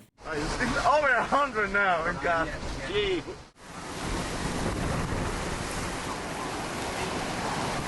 The storm's winds were at 145 miles per hour, and it was a Category 4, and it only goes up to a Category 5. It caused $10 billion in damage.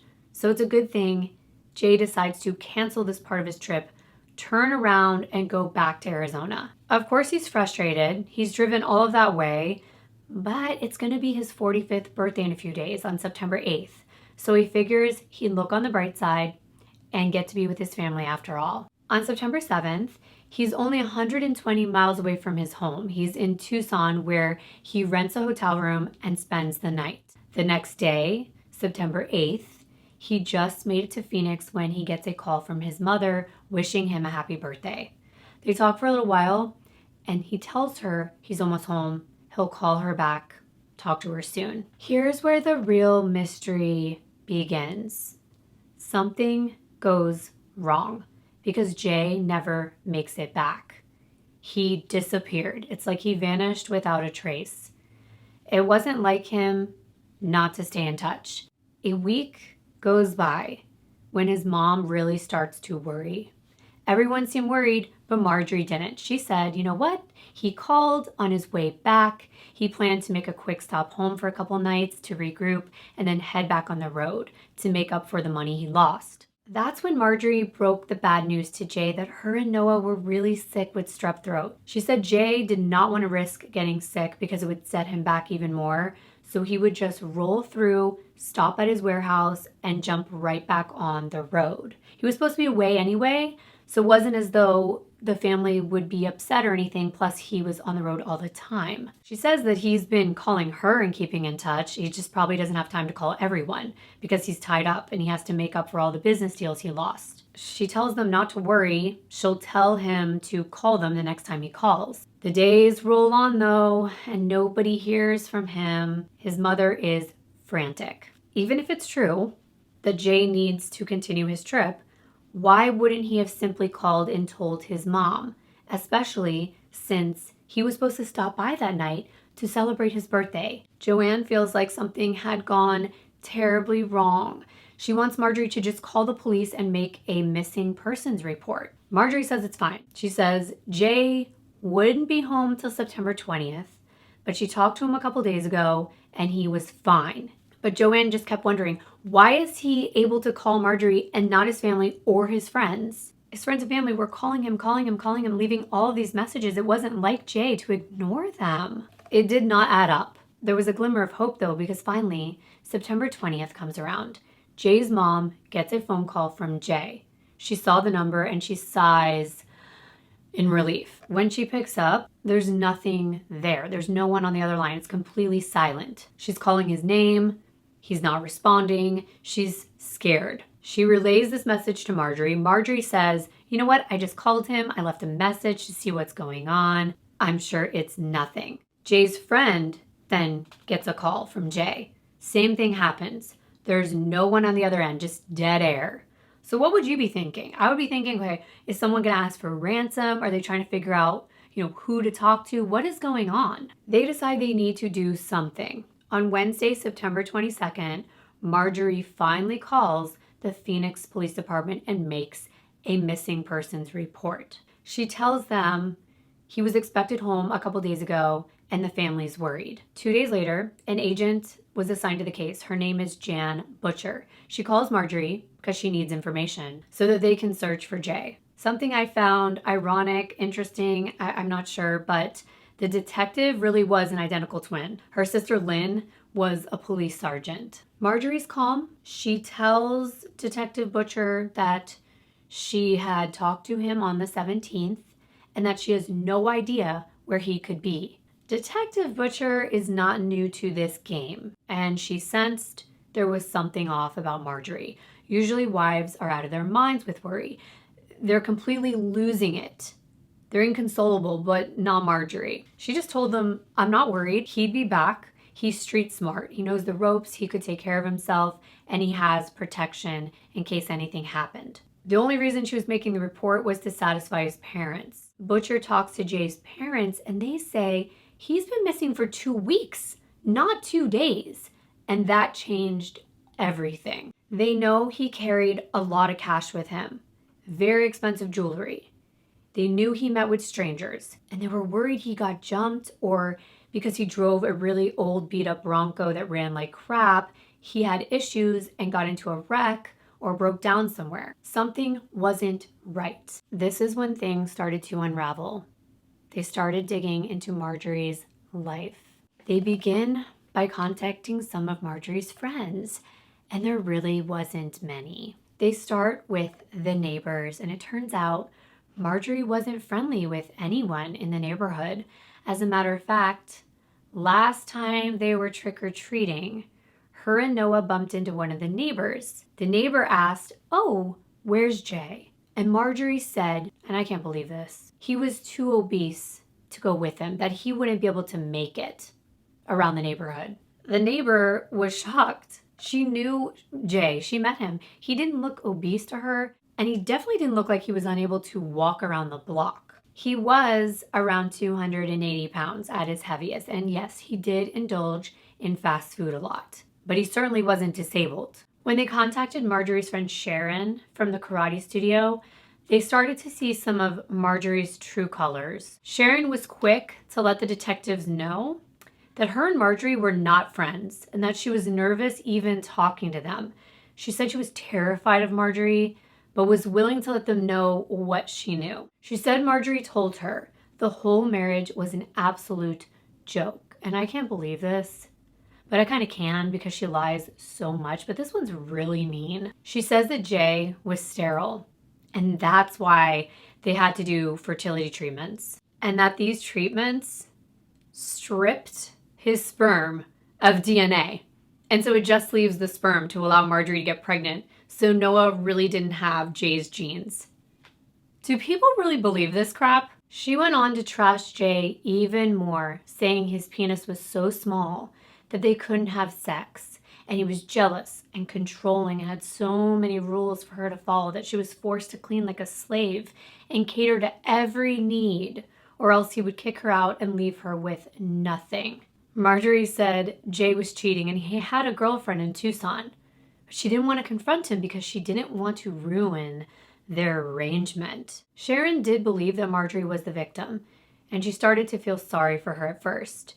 But then she tells detectives that she knew it was all lies. Sharon would notice every time she brought up Jay, Marjorie would degrade him, call him fat and disgusting. All the while, she's using his money to get lipo and keep herself thin. She admitted to Sharon that she was happier when he was gone. She didn't love him. She wanted a divorce, but she was scared she would lose custody of Noah. She said she was so deprived of sex and was in a loveless, sexless marriage and looking for a way out. She excused the way she felt because she said, Jay's been cheating for years. But she made sure to tell Sharon that if Jay ever tried to take Noah, she would take care of him. She also mentioned his life insurance policy, but at the time, Sharon didn't find anything that odd about the conversation, but now she does. Oh, and she had more to share. She said that Marjorie became insane about Noah winning those karate tournaments. Remember that? People started to notice, and they reported it to the club because she would say all these nasty things about the other boys competing, and these were children. Sharon caught Marjorie going inside the boys' locker room, so she follows her in there, and guess what she's doing? She's putting itching powder in the uniforms of the better opponents that Noah had to do the tournament against. So anyone better than Noah that he would originally have to face would have to go home. And that means it only left the less talented opponents so that Noah would win. One time, Marjorie ends up overhearing an instructor telling some other woman that her son was the best karate student, and Marjorie lost it. Her name was Janice. Well, it was over for Janice because Marjorie made her life miserable. She was stalking her, calling her all hours of the night and hanging up, spreading rumors about her all around town. People started to look at Janice like she was disgusting and weird, and they would start distancing themselves from her. There was even graffiti on the wall of the school talking crap about Janice's son. One day, Janice arrived at the karate studio and she saw that every car in the parking lot had some kind of letter attached to their windshield. When she takes a closer look, she could not believe it. It was a full-paged, typed up letter about what a horrible person she was. And she just breaks down right there and starts to cry. She didn't know what to do. She walked around the parking lot picking up nearly 200 of these letters that were just scattered on the floor on cars. She started to be afraid for her life. She says her life was ruined. She couldn't relax anymore, and she had to switch schools and karate places. It was a complete nightmare, and she said she was scarred for life. Sharon had also seen Marjorie snorting Noah's Ritalin and even giving Noah 2 times or 3 times his dosage so that he would fall asleep and she could have men over without worrying that he was going to bother them. She was obsessed with being thin. We kind of already know that. But not only was she snorting the Ritalin to stay thin, she asked Sharon if she could find her some cocaine, which she said she couldn't. Sharon explains she was dumb enough to introduce her boyfriend to Marjorie, not knowing the evil person that she really was. His name was Josiah. He was one of the junior karate instructors. Marjorie had known him for years and she tries to seduce him behind Sharon's back. And she's successful because, as you know, she has her way of charming men. I mean, it takes 2 to tango, but let's also face the fact that she is very manipulative and quite scary. The thing is, she starts to make him engage in these sexual fantasies that she had, and it really got too much for him. He started to get scared. He thought Sharon was going to find out. He felt really guilty. He never wanted to start this affair in the first place. He kept telling Marjorie he doesn't feel comfortable with it. And in 2004, he had had enough. He walked out. He said he loved Sharon. He didn't want to see Marjorie anymore. Josiah then admits everything to Sharon. And before she could even be angry at him, she realizes just how crazy Marjorie is because she begins to stalk Sharon. She's calling everyone and talking all of this crap, just like she did with Janice. And she's telling everyone that she slept with Josiah and that Josiah cheated and they have a toxic relationship. It was a mess. It was just a lot of drama, and she was harassing Sharon, calling her up to 20 times a day and leaving obscene messages on her machine, exposing all the things that her and Josiah did in bed. She belongs in a loony bin. Recall Wayne Adam Ford. He did something similar to Bob about Kelly. Sharon realizes it was true. She had stalked Janice from the karate studio.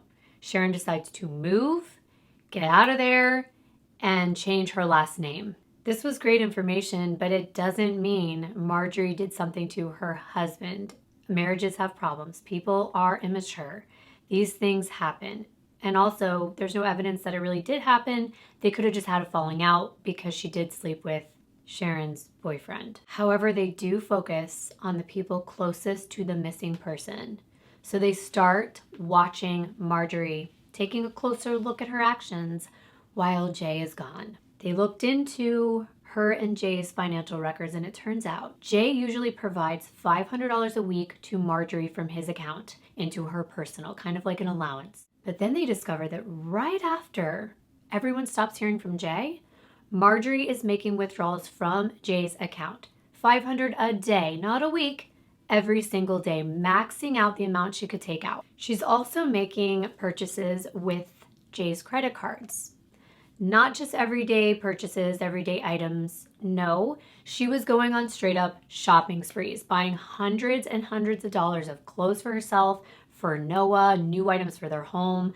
But this wasn't normal. She was spending thousands of dollars a day. She even got one of those pretty fountains for the front of their lawn for $2,000. What looked really weird was that the very first purchase she made after Jay went missing was a baby grand piano for $12,000. That's what she's doing. Instead of worrying about her husband, that's what she's doing. But granted, she doesn't really think there's anything wrong, right? She keeps telling people, don't worry. But still, she's not allowed, I guess I put those in air quotes, to spend this money. This is not her normal way of handling the finances.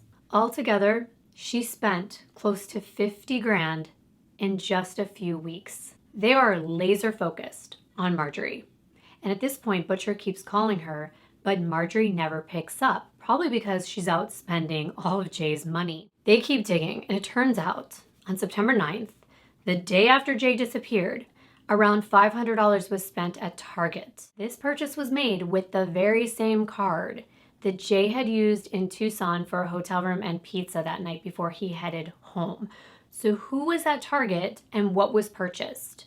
Are you ready for this? A number of cleaning products: scrub brushes, floor cleaner, acetone, stain removers, bleach, rags, buckets, sponges, men's clothing, random. Marjorie did do a lot of housework. So is this really odd or not? Well, it is stuff you'd use to clean up a crime scene. Am I right? The detectives had to know right away who made these purchases, and the bank told them there was only one of those cards. So this meant she was in possession of Jay's credit card the same day he went missing. Butcher went to the Target. They asked to see all the items. They wanted them to put them out in front of them in the exact quantities, everything. This was not a regular trip because it was excessive. There were 3 or 4 of everything, 8 scrub brushes, 4 bottles of bleach, that kind of thing. She even bought a steam cleaning machine. When the store surveillance footage was reviewed, it was Marjorie and Noah at the checkout counter. Butcher called Marjorie back on September 28th, and she finally responds. I'm going to play you some of that call. You can tell me what you think, and I'm going to make my own comments. Hey, Marjorie, it's Detective Butcher. It's about 10 to 6 Tuesday evening. I was just calling to see if maybe you were available. Need to speak with you regarding Jay and the disappearance. Hello, this is Marjorie Orban. I saw that you had just called. Yeah, thanks for calling back, Marjorie. Thanks. Hey, I was wondering, do you have some time so we can sit down and talk about the investigation and where to go with it? Sure. I mean, I thought that's what we're doing tomorrow. Yeah. Well, what time are you available? Are you available any earlier than 10? I have a child I have to take to school at 9. We're not experts, but does this sound like a worried wife to you? Okay. I mean, do you want to talk, you mean on the phone or in person or what? In person, I just kind of get the feeling that you're really not available and willing to help us out, try to locate You where... get that feeling, huh? No, mostly, that's, surprised for you to say that. I had called you earlier this afternoon. Right, I just saw that and I just got home. Oh, okay. Well, you know what, I'm already feeling like I am having to defend myself here. Okay, well, I don't mean to make you feel on the defensive or anything like that. I'm very concerned about Jay. I speak more matter-of-factly. Mm-hmm. That does not mean that I do not care. But just because I'm not running around crying in hysteria does not mean that I'm not concerned and not doing anything. Right. I'm not saying that. I have been rooting through paperwork and trying to decrypt crap on the computer. What do you think has happened to him? I mean, where do you explain Jay to be for the last, week and a half or so? Since I don't know where he has been for the last week and a half or so, I can't explain it. My problem is I am not going to be mowed all over. I'm not trying and to I know to that mow you have a Marjorie, job. I'm trying not to mow you over. I know you have a job, but now to get to the bottom you're of the having a problem investigation. because I couldn't be somewhere at the drop of a hat in one particular instance. Okay. One particular instance. Let me explain. Now I'm a bad guy. No, I'm not saying you're a bad guy. She just gets so snappy. During the course of missing persons investigations, we run polygraphs on all the parties involved. I understand that. We start with, the person closest to that missing person, and that would be you, Okay. Jay's wife. Can we schedule for a polygraph You know what? tomorrow? I think I'm going to call an attorney because I don't like the tone of a lot of this. Ma'am, I'm not getting a tone No, with I'm you. going to call an attorney. He wants me to take a polygraph tomorrow. You tell her to go yourself.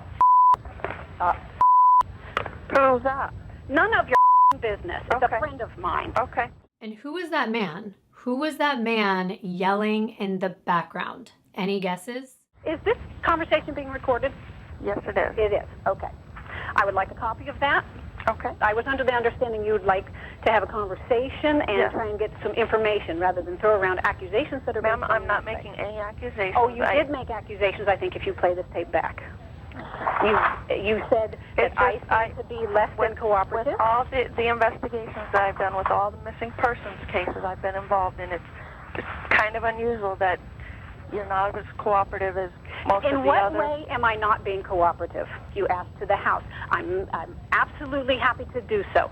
It would be more productive if I have enough time to straighten some of the crap out so that you can make heads or The tails of it. paperwork doesn't have to be straightened. Okay. That's What is it that we you can- want to see here at the house? That's what we can go through when we get there. You don't have to straighten out the Okay. paperwork. You don't have to Well, go through if the I paperwork. have- That's what we can do. You explained to me that you and Jay were simply a mutual friendship, respect for one friends. another. And I have, over the years, I have a great deal of love and respect for the man. So are you dating somebody then?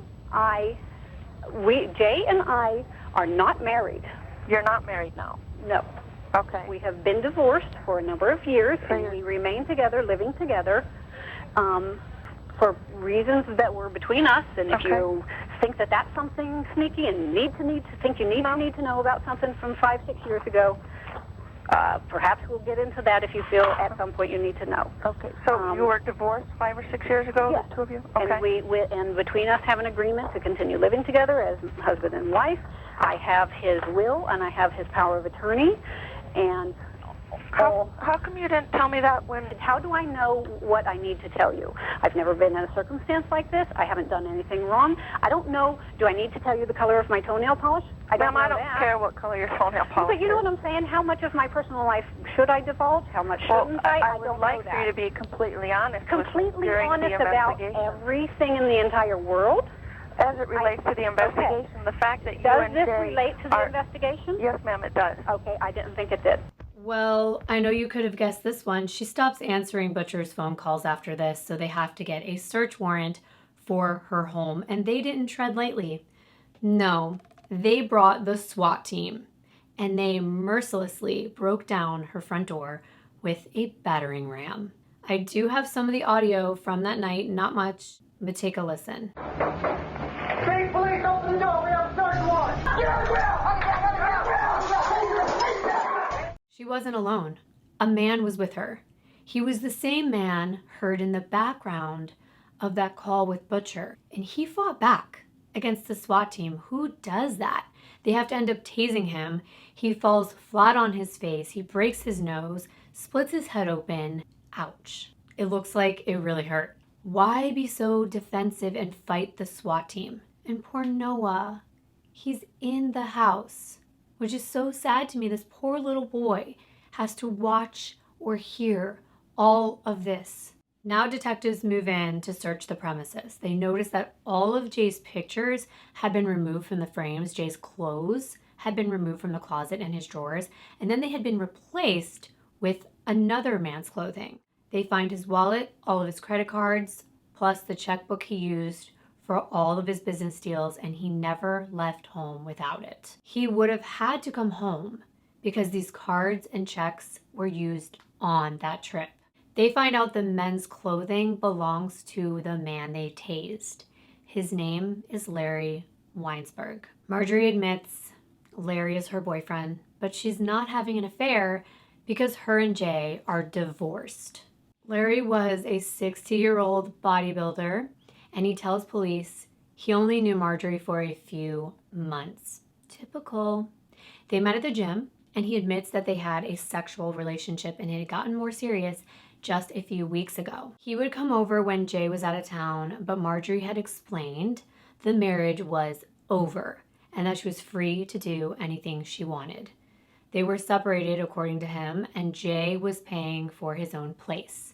Marjorie told Larry that he could actually move in with her. Could this be why all Jay's clothes are missing? His pictures were taken down because it would have been awkward to keep them up since they're divorced. Larry swears he has no idea where Jay is or what could have happened to him. It's all way too confusing.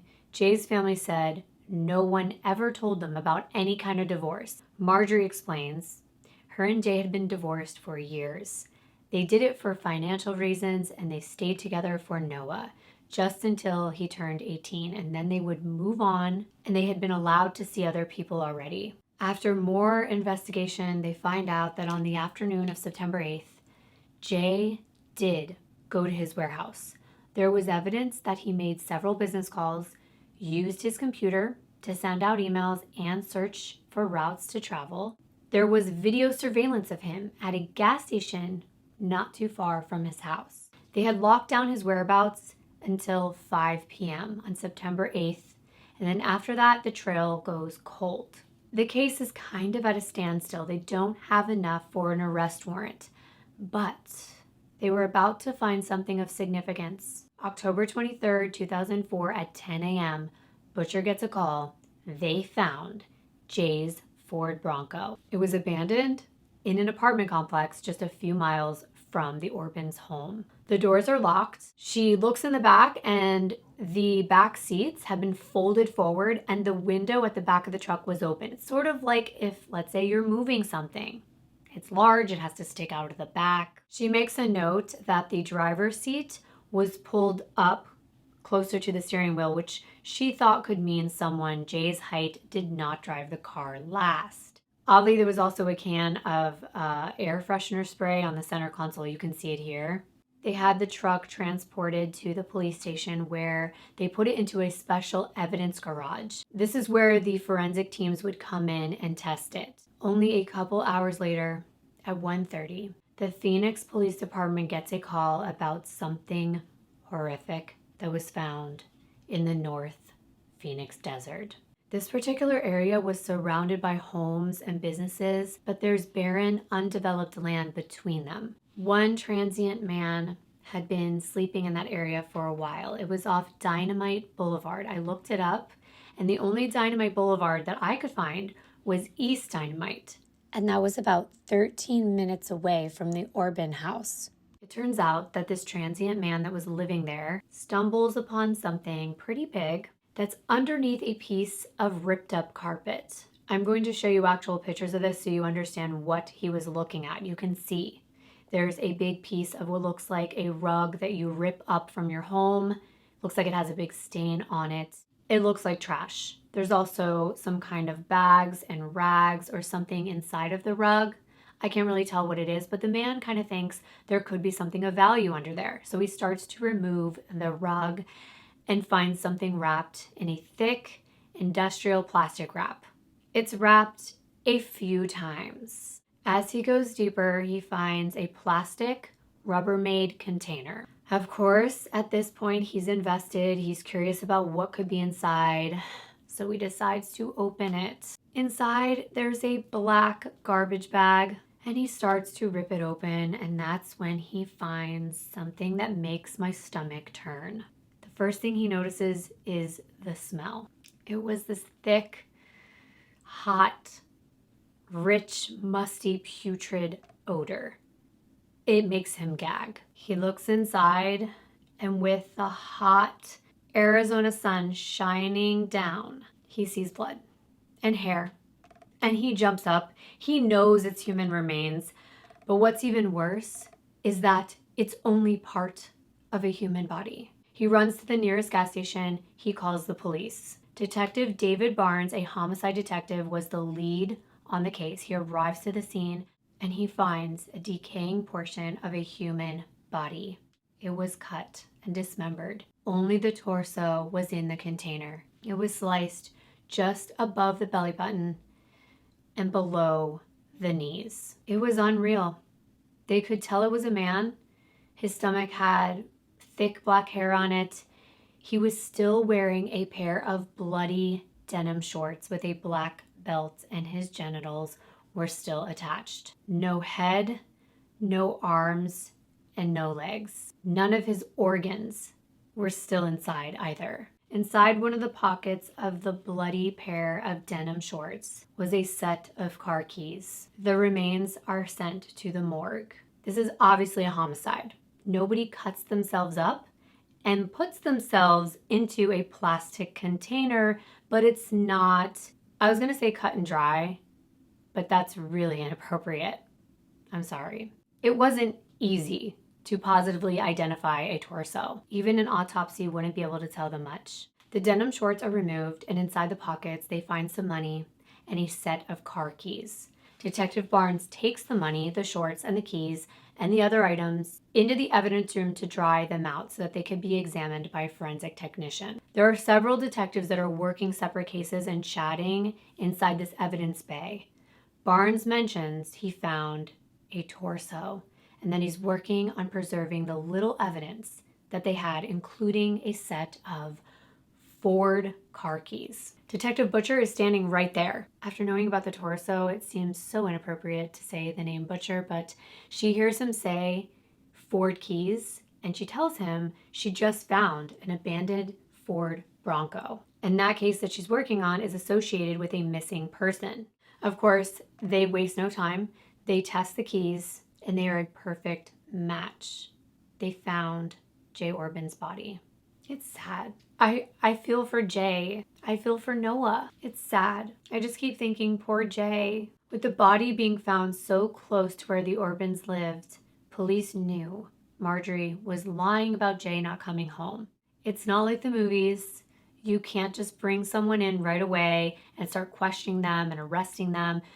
You really have to make sure that all the pieces fit together and you are 100%, if you can be, confident or close to it that you have the right person. You only get one chance. That's why the public sometimes thinks that cases are not moving at all. They are. It's just not public knowledge. So I've gone into a lot of detail. At this point, I'm going to rattle off evidence that they found. She met Larry at the gym. She pursued him really hard. He saw the ring on her finger and asked if she was married, but she said no. She said she wore the ring just to keep the men away. She said her and Jay had been divorced for 7 years. They started going on dates, her and Larry. And by the way, she had a babysitter on the nights that she was with Larry, and it was none other than Larry's own daughter, Jody.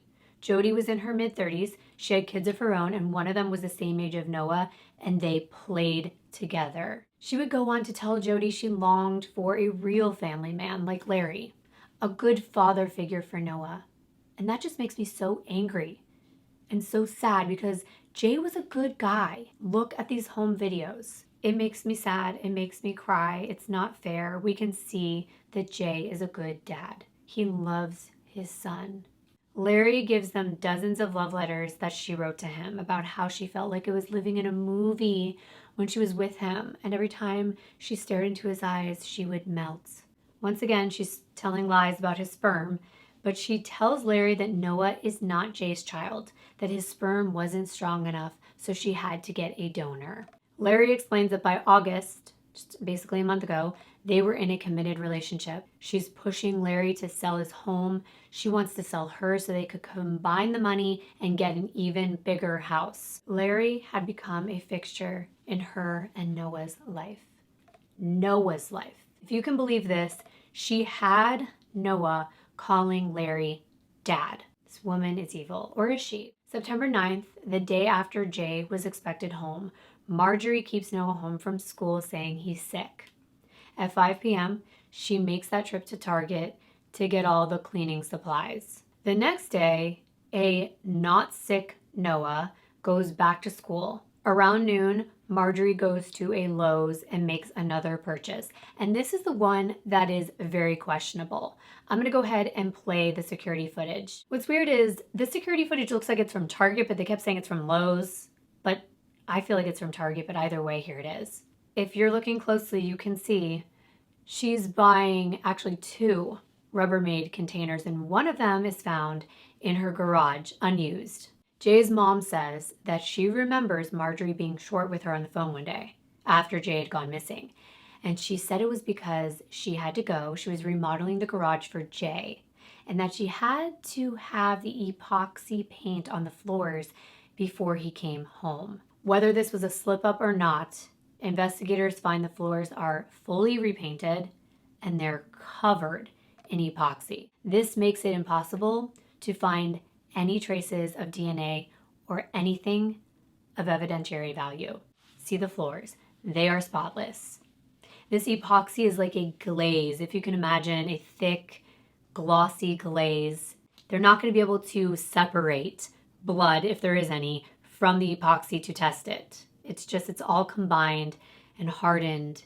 It's kind of a brilliant Ingenious idea, but an evil one. She also bought supplies to patch up a hole in the garage. How did it get there?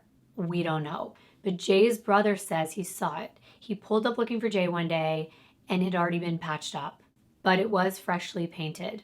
It was about 10 to 12 inches wide and 8 inches high. He took a photo of it, and Marjorie explained she had just backed up into it with her car. Marjorie leaves messages on Jay's phone on September 14th at noon saying, hey, you have to call people back. Saturday, September 18th, Larry's daughter sees Larry dumping several large black trash bags into a big dumpster in the alley behind his house.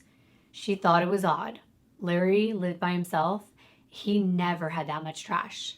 October comes to an end. Meanwhile, more info came in. They figured out that at one time his remains had been frozen and then they were cut up. And with the evidence mounting, they definitely had two suspects, Larry and Marjorie, but it wasn't until November 13th that detectives could officially bring Marjorie in for fingerprints and DNA samples. They did this under the pretense that they were charging her for making purchases on Jay's credit card, saying it was fraud. They wanted to question her about this, and they stopped her outside of her home. There she is. They pulled up, and she's there with Noah. She acts like she wants to help out, that she didn't know she was doing anything wrong by using the cards in his name. She's so sorry for the mix-up. Sure, mix-up.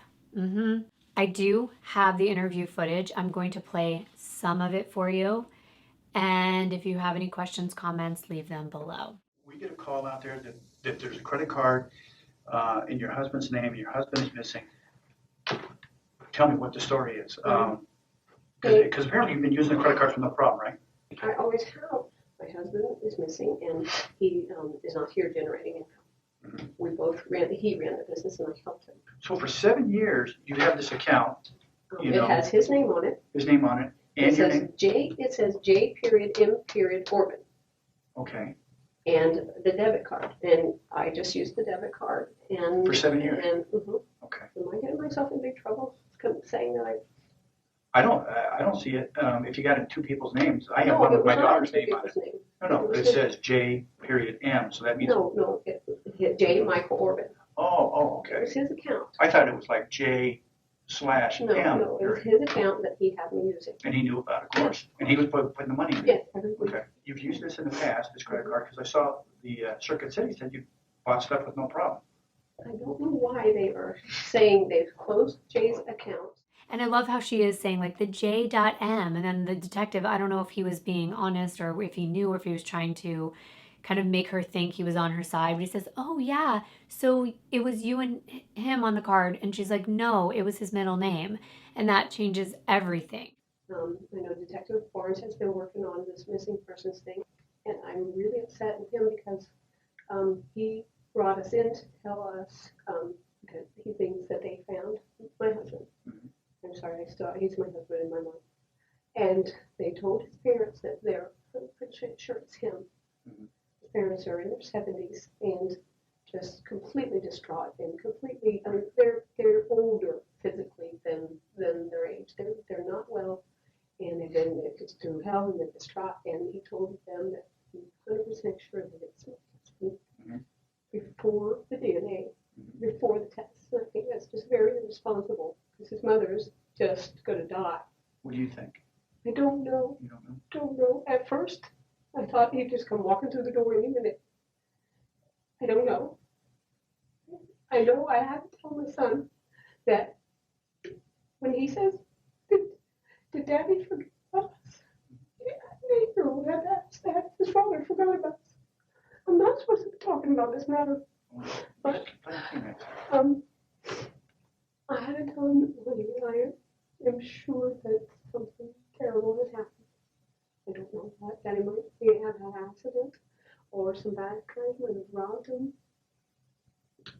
Or something bad must have happened. Because he would not call you. Whatever I have to face for the mistake that I made using that card, I will face it. Well, you know what? The card if I could just come home with my son. The part about J2, I mean, do you know anywhere we can start? Do you have any idea where we can start finding him and look for him? How can you?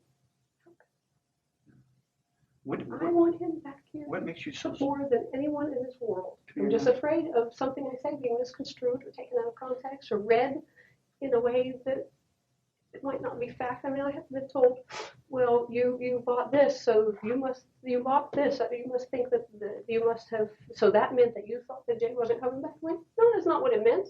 I bought it, that's what it meant. And I bought it, that's all. Yeah, I don't know. She's playing stupid, but then I think, do you really not know how credit cards work?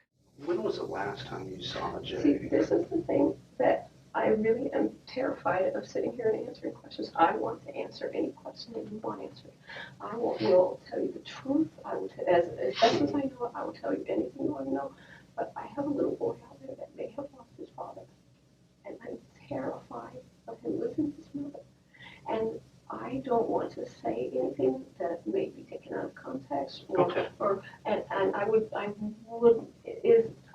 may we resume this conversation during the day when my son is at school with the attorney present, just to help me, just not to stop me. I will talk to you, but just to help make sure that I don't make an error.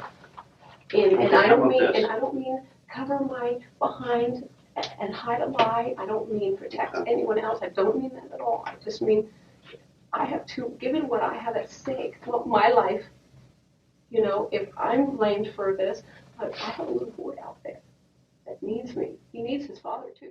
Did they say that you can use a credit card? No. That was probably not a good thing to do because that credit card has Daddy's name on it and not mine.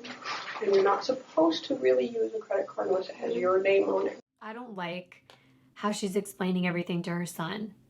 But I guess as a mom, you're trying to make it simple. You're trying to say, okay, here's what I'm in trouble for. Yeah, Mommy used Daddy's card and she shouldn't have done that. But is that all she did? We'd like to know where the rest of Jay is. Oh, God. Okay. No. And I think you know. I don't believe you just did that. You're going to go to jail tonight for credit card fraud, Marjorie. Oh. It's all been a trick.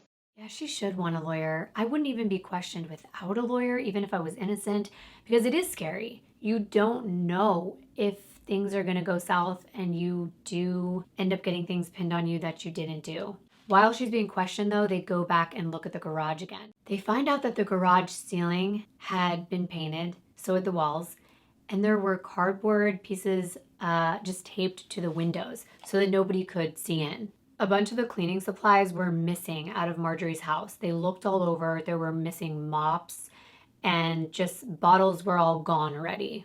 They also find an electric handsaw and they find a container with 2 of the blades missing. Evidence shows that Marjorie reached out to the insurance company. She had called several times after Jay was reported missing and she was waiting on information about when she was going to get the payout. They explained, we can't pay you out unless 1, they find his body, or 2, they declare him legally deceased. But that takes a long time. Detectives have a theory that that's why the body was finally put out there, because without it, she couldn't get her money. She was booked on the fraud charges, but she was let out the next day, waiting for her court date. They didn't have any evidence linking Larry to the crime, so they dismissed him as a suspect for now. They showed up again on December 6th at Marjorie's front door with an arrest warrant for Jay's murder. Marjorie's trial began on January 29th, 2009. They never found Jay's head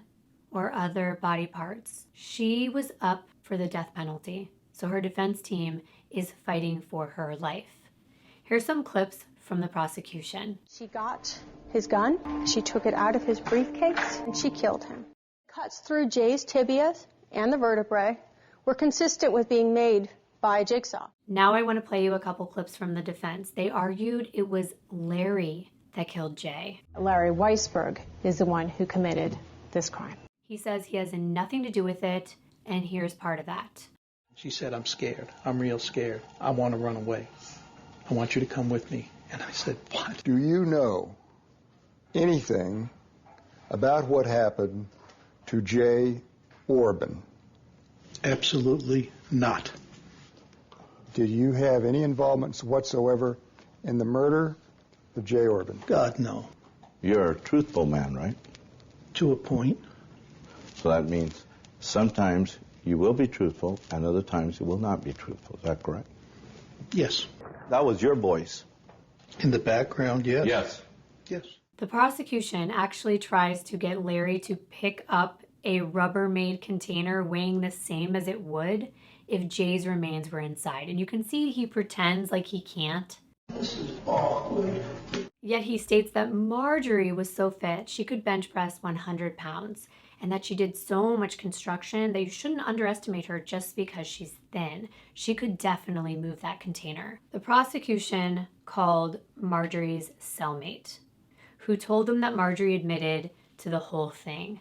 But on cross-examination, the defense tore into her testimony and made her look like a desperate jailhouse snitch, and she ends up not being a credible witness. The defense claims that Jay came home early. It was unexpected. Larry was there. He couldn't leave fast enough, and Marjorie wasn't able to, put all the pictures back and make the house look the way that it usually does. Jay figures it out. He finds Larry in the house. He gets in a fight with him, which ends in Larry getting a gun and shooting Jay. They said it was probably an accident and that Larry may have been trying to get the gun out of Jay's hands since it was Jay that carried the gun on him. It could have been possible self-defense. Jay could have pointed the gun at him and Larry was able to just grab it out of his hands. They believe Larry was the one that dismembered the body and got rid of it, that Marjorie wasn't capable of something like that, and her ex, remember Michael J. Peter? He testifies that she would not have killed a fly. And he says she wouldn't kill her husband for money because she knows all she has to do is pick up the phone and call Michael and he would give her money. He becomes the defense's star witness. You would have provided for them? Absolutely. And her answer to me was, there's nothing in the world I'd rather do than be with you again, Michael, but Jay's a good man. I would never take the father from the child or the child from the father. I can't help but kind of believe that. I don't know if I believe she's capable of cutting up a body. I don't know. I mean, who is? We're not thinking that people are capable of that. We're usually surprised. But it doesn't really make sense to me because, yes, she could probably have gotten money from anywhere. So why do this? The defense claims that Marjorie freaked out and Larry took care of it. He puts the body in the Ford Bronco, whether it was already in the container, they don't know.